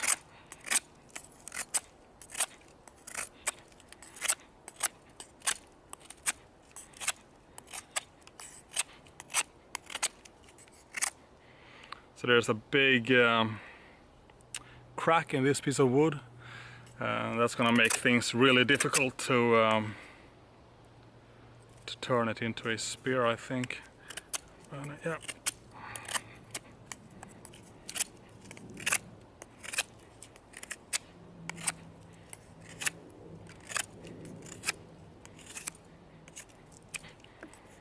When this one bites, it bites deep.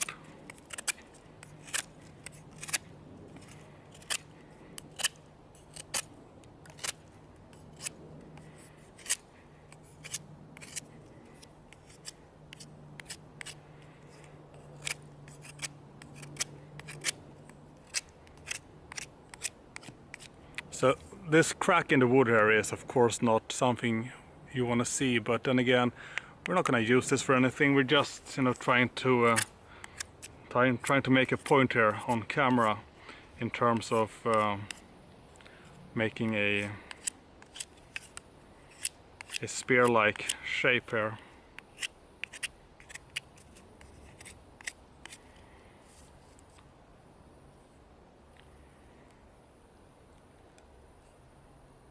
Pointy. So let's go for a notch in this. That can also get kind of interesting if the crack is going through here. Yeah, doesn't matter, we're gonna do it anyways, or try.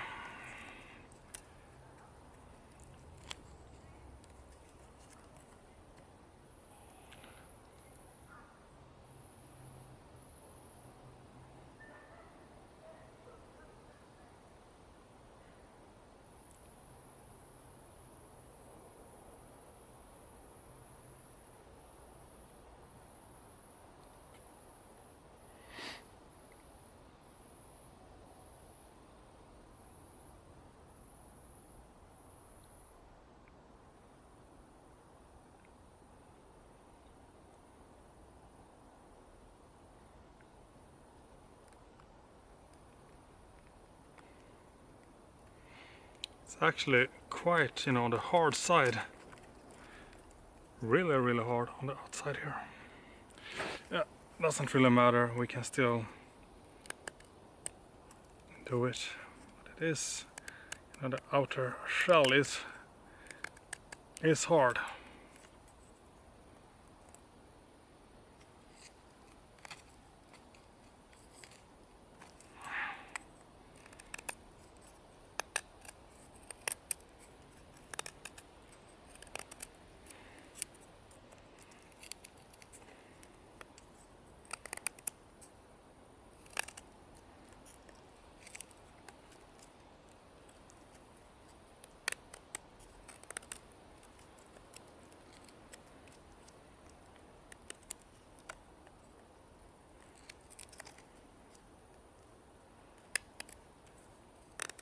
I'm not sure how deep I want to make this notch. I don't want to break this piece of wood in half, but I also want it to be semi deep of sorts, and smooth at that. So I think this is gonna be enough. Let's just remove these and smoothen it out a bit.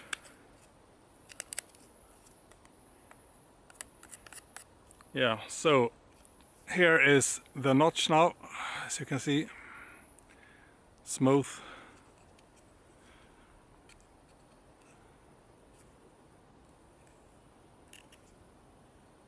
Or semi-smooth at least. Could of course have been slightly better, but yeah. Good enough, I'd say. Good enough. So now we have this spearish point here that we made, like that, and we have the notch as well. Let's go for the even bigger piece and see what we can do with that one.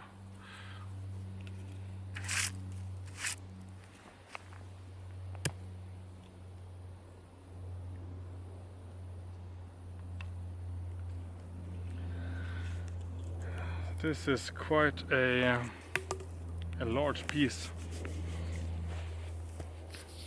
Yeah, let's try to stay in camera.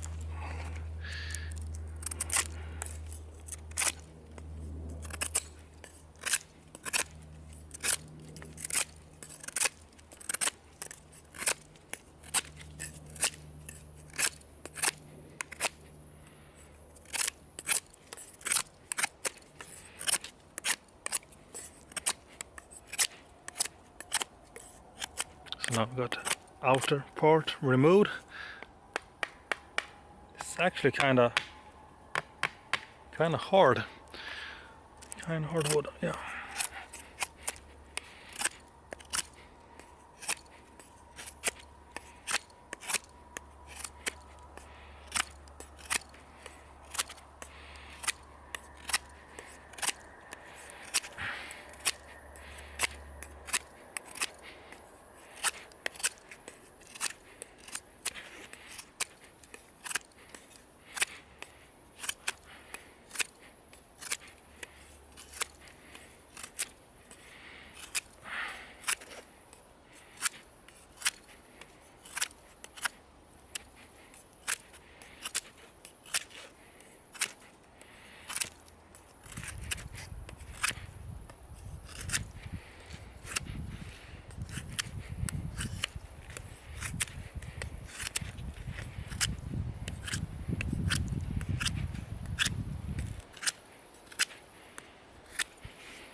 Yeah, I didn't realize I was standing outside of the camera. It's so easy to get,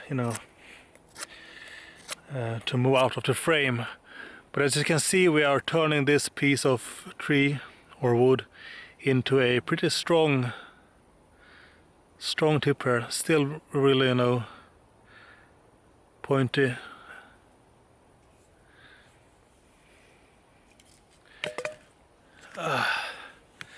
So for woodworking,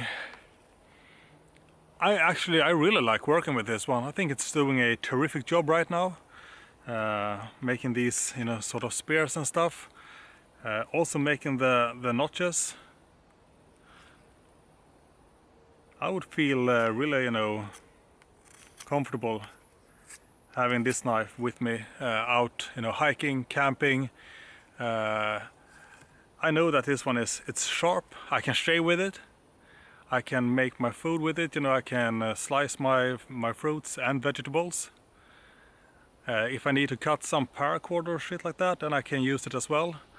And if I need to make feathers, if I need to baton, if I need to make spear points or notches, etc., I know this knife can do it as well. So yeah, really nice one to work with. Nice ergos as well here. Yeah. Very nice, actually. Very nice.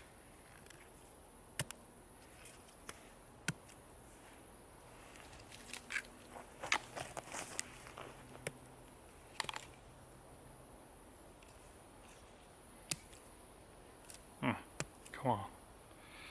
And this little mini thing on this. So there we go. Wood processing segment is now completed. Let's take one final look here at what we did here in mere minutes. So with the Attleboro here, we work with these two larger sticks here, made them into spear points, then throw them in or stuck them in the tree stump here. Here is also the notch that we made. With the little necker here, we work with two smaller pieces of wood here. That was originally one piece of wood, but due to me making one of the notches here on this one too thin, I accidentally broke it in half. But in terms of working with wood pieces, carving them, making spears, making notches, etc., these knives were actually quite nice working with, but I do of course prefer the ergos of a full-size knife with actual scales on them. It's probably a good idea perhaps to use gloves if you're gonna go carving with a small neck knife here. But in terms of performance, yes, both knives will carve and yeah, and do it quite well.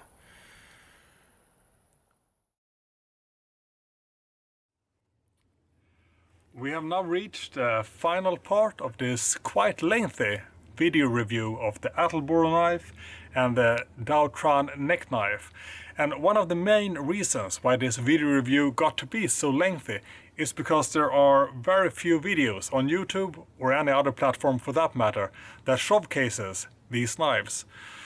Sure, there is perhaps one or two videos where you can take a look at the Attleboro knife, but those videos are quite old, showing a perhaps slightly different version of the knife as well, and they are not being put to any real use whatsoever. So I felt, compelled to make this semi-comprehensive video to really show what the knives are indeed capable of.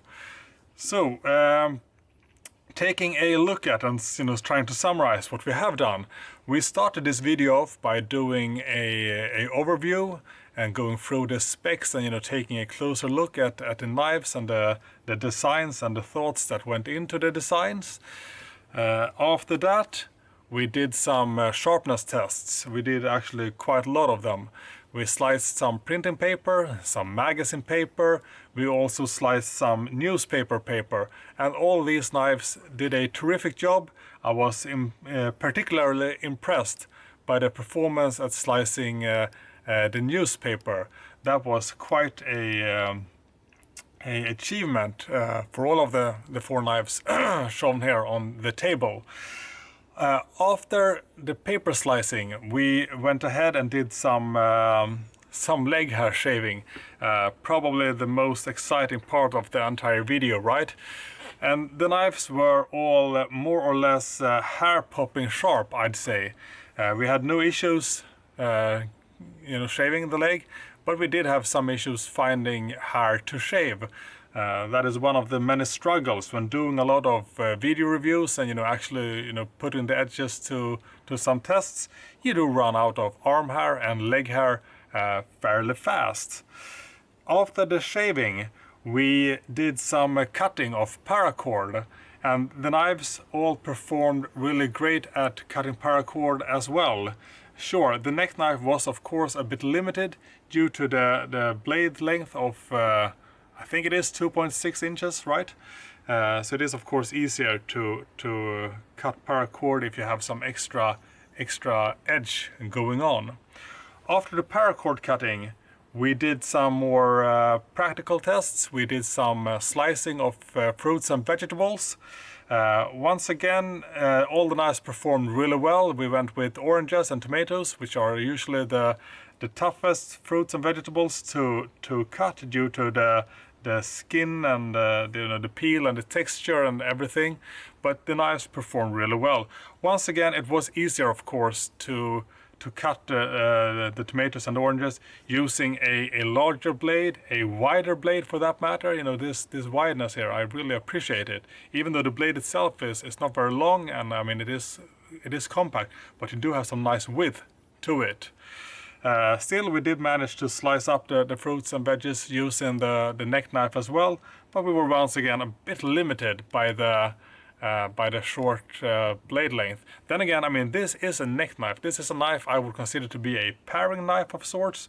And it is, the main pro of a neck knife is, of course, the smallness and the lightness of the knife. You should carry it without, feeling that you're carrying it. And that is what this knife does.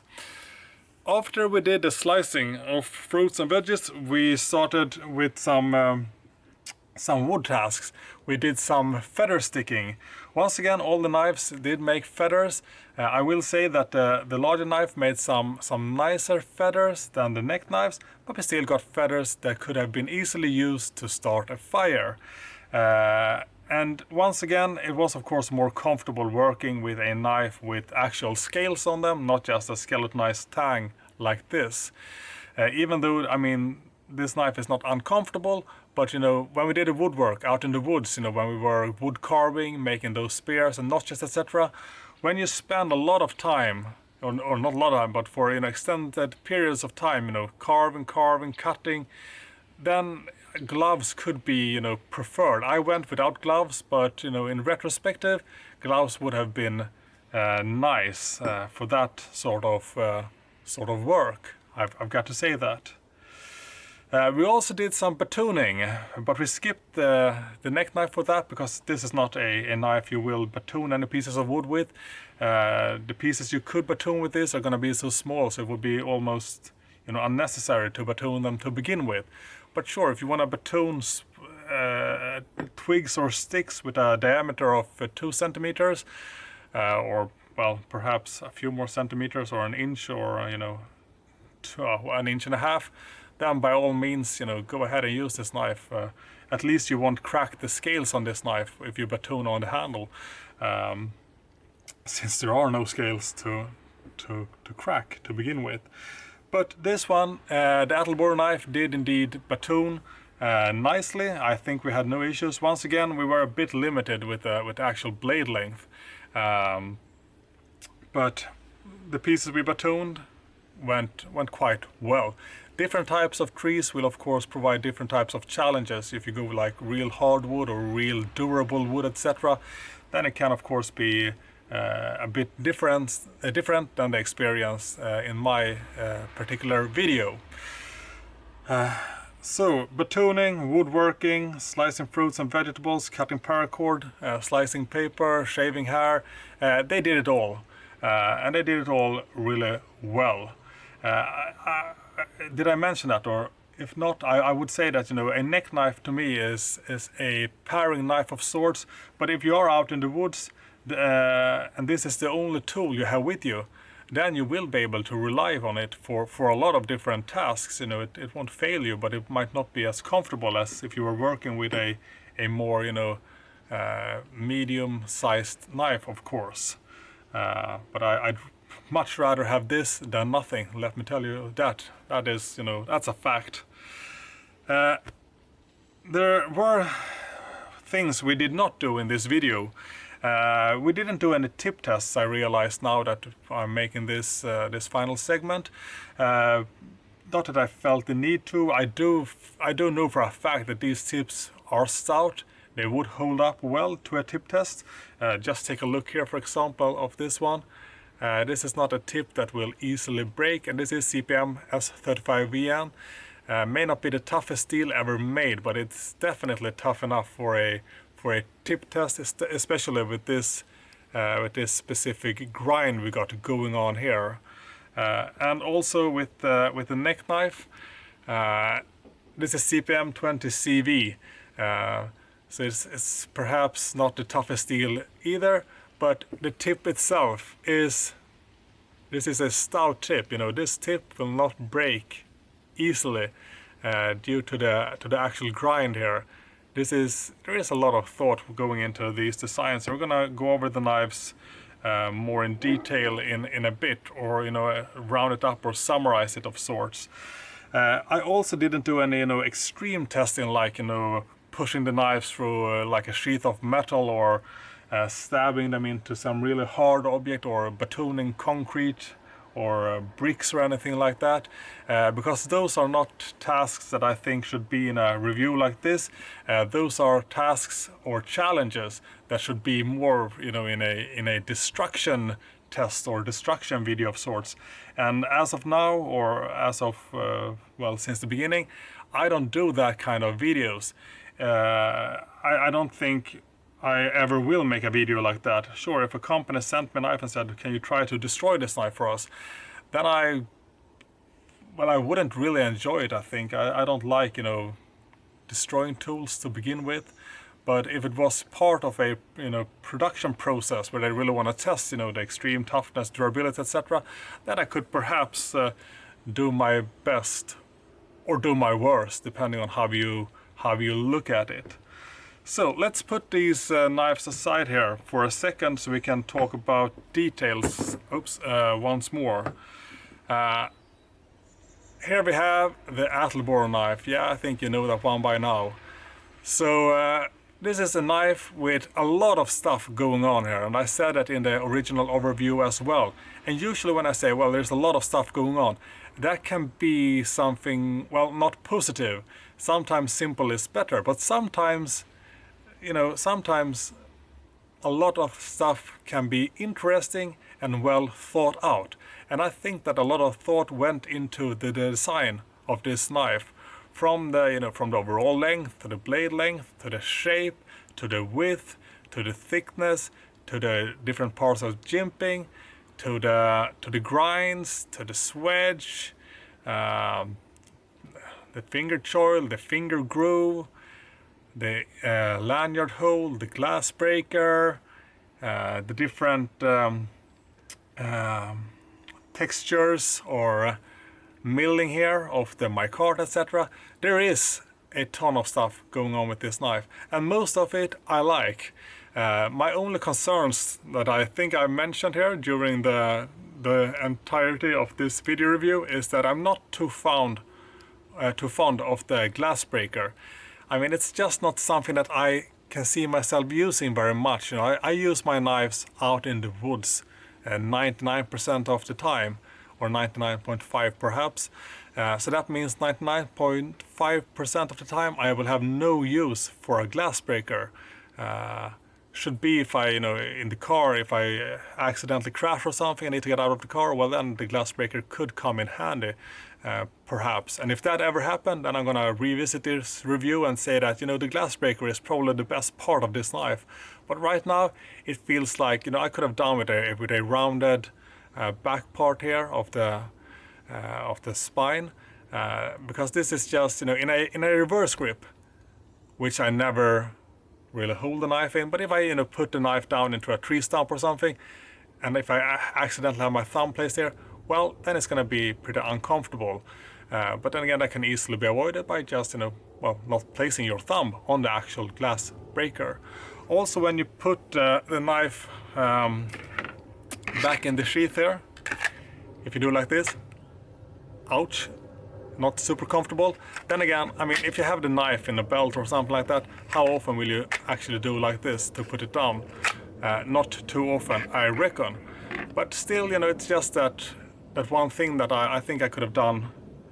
I think I could have done without.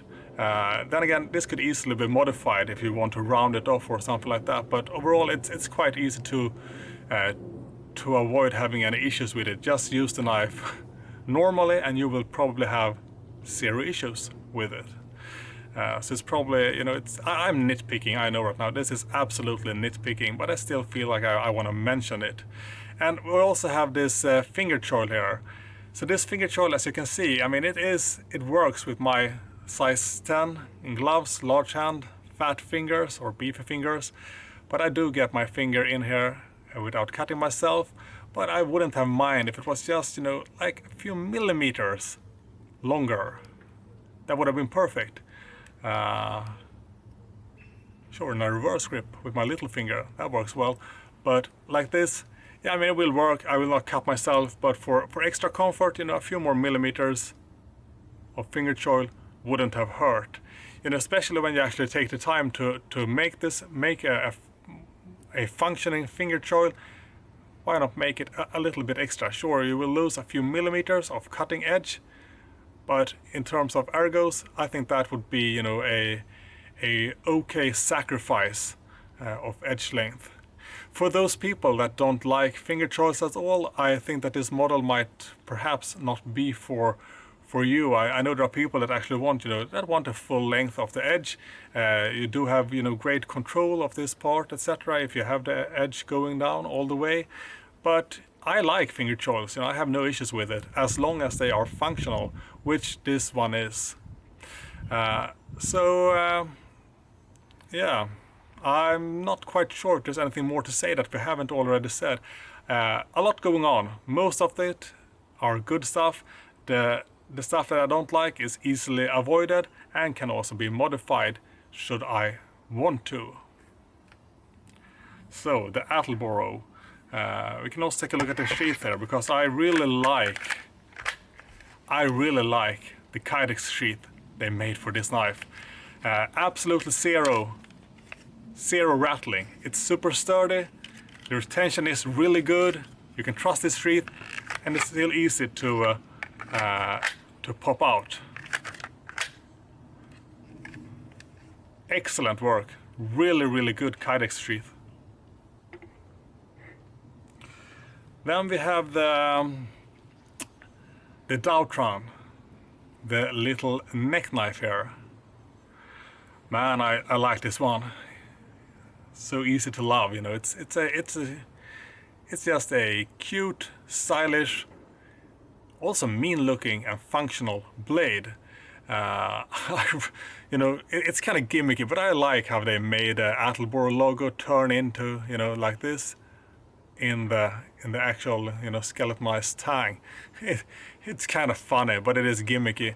And speaking of gimmicky, I guess you could say that the bottle opener here is on the gimmicky side as well. I've got to admit that, you know, and I thought that it could perhaps be an issue in terms of comfort, and then I would have easily preferred they skip the bottle opener. But with the knife in hand, you know, it really doesn't feel, you know, you can't feel the bottle opener in any way. It feels quite comfortable. This is a surprisingly comfortable knife. You know, when people look at it, they might think like, you know, that is not going to be a comfortable knife, but it is. The only time the bottle opener can become an issue is when you put it in a reverse grip, and if you place your thumb up here, then it will not be, you know, the most pleasant. I'm not sure if you can see, but it's sticking up a bit there. The most pleasant experience. But seriously, how often will you use a knife like this? And if you are in an emergency situation and you have to use it like this, well, if you put the thumb here, if you just skip the thumb, I think you can still make do with it. If you have to use it like this in an emergency, I'm sure you have some good adrenaline running through your body and you won't even care about this being slightly uncomfortable, right? Let's go back here to the overall design. I think they did a really good job with all the lines and all the jimping going on here. The jimping here is, I think that this is the best jimping on perhaps any knife I have ever handled.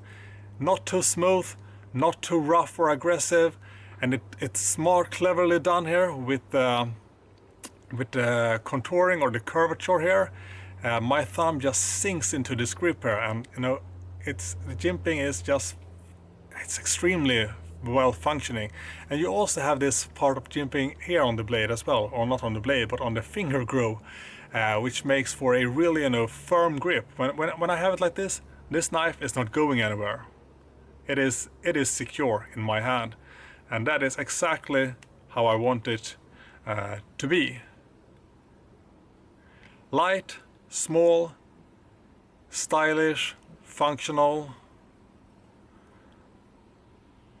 super corrosion resistant, super tough, not super tough, but super good edge retention.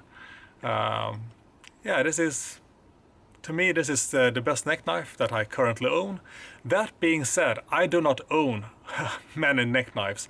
I should probably, you know, look into that a bit more so I can have some more preferences, you know, some more knives to compare to, etc. But right now, this is the best neck knife that I own. And the Kydex sheath here, let's put the knife in like that. This knife, there's no rattling going on here. Once again, it is super sturdy tight. You know, I have been carrying it like this around my neck for most of the time when I've been out in the woods. The only thing I might feel nervous about is this little, you know, chain here that I would maybe change to something more durable. I'm not saying this is not durable, but it looks to me like it's not really the toughest of chains. So I would switch this out to something that I trust a bit more.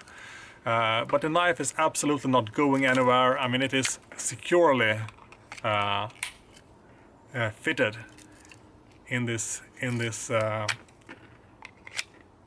sheath.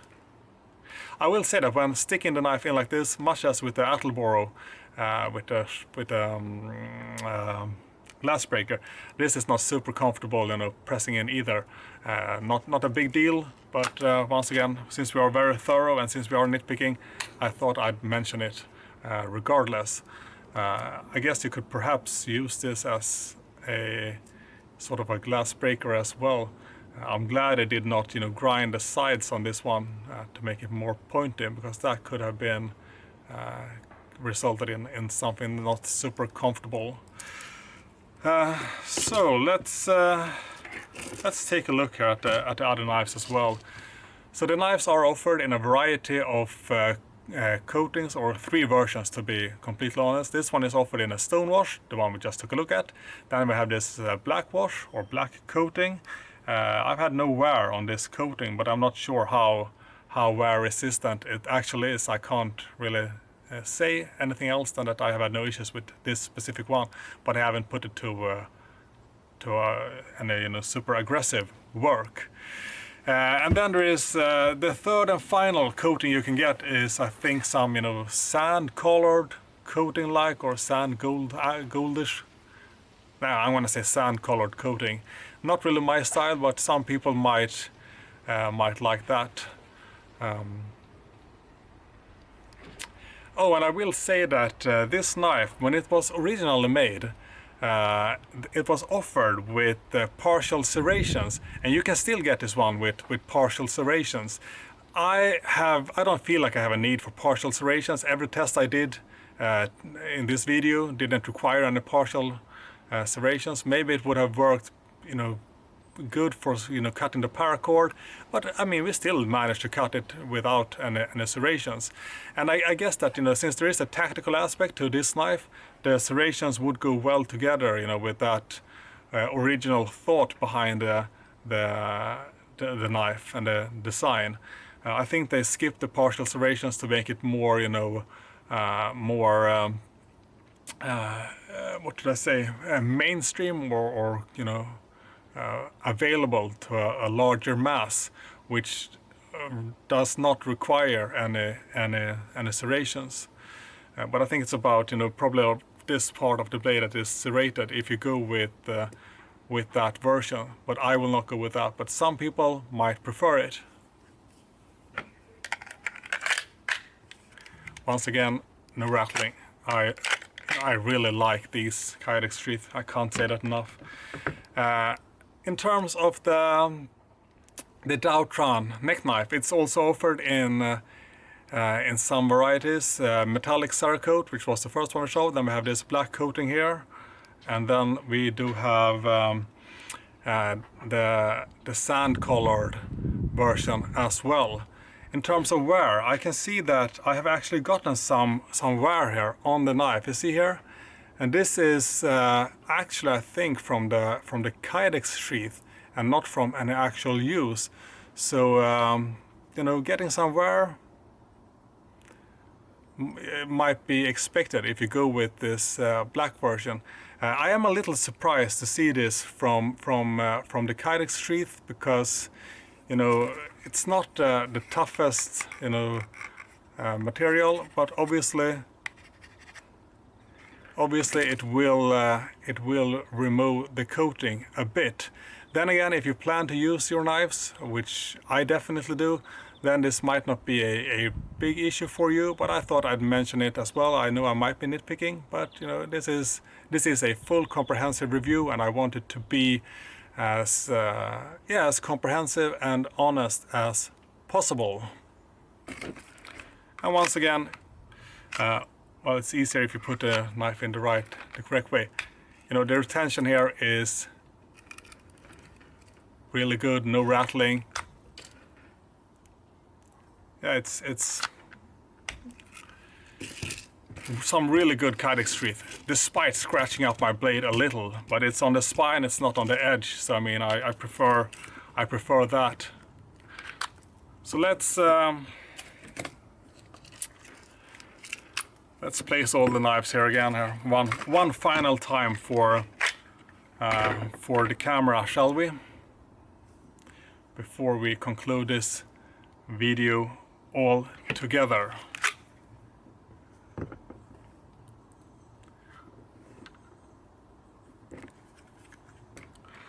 So my absolute final words here is that I can easily recommend these knives if you see what you like, if you like the designs, if you are satisfied with the testing I did or the tests I put them through, then I say, you know, yeah, it's an easy recommendation for me to make, no doubt about it.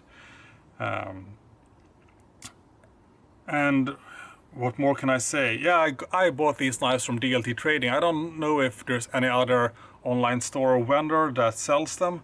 I know that, like I said in the beginning of this video, Jason met the maker at Blade Show 2021 and decided to, you know, introduce the brand to DLT Trading. So that is also why I picked them up, because I saw this new brand and I thought, as you know, the knives look interesting. I'd like to you know, put them to the test and make a video review. I'm not in any way getting paid or sponsored by either Attleboro Knives or DLT Trading. I bought this with my own money, so I can say and think whatever I want about these models. And I have been trying my best to give a full, honest review and overview of these knives. With that being said, I think we can conclude this one final segment and the whole video review as well. I hope you have enjoyed this adventure, and if you decide to pick up any of the knives here, do let me know in the comments what you think about them, if you are happy with them or if you are dissatisfied, or what your opinion is. And if you have any questions that you feel I haven't been able to show or answer in this video review, do feel free to leave a comment as well. So thank you for watching and have a good day. you.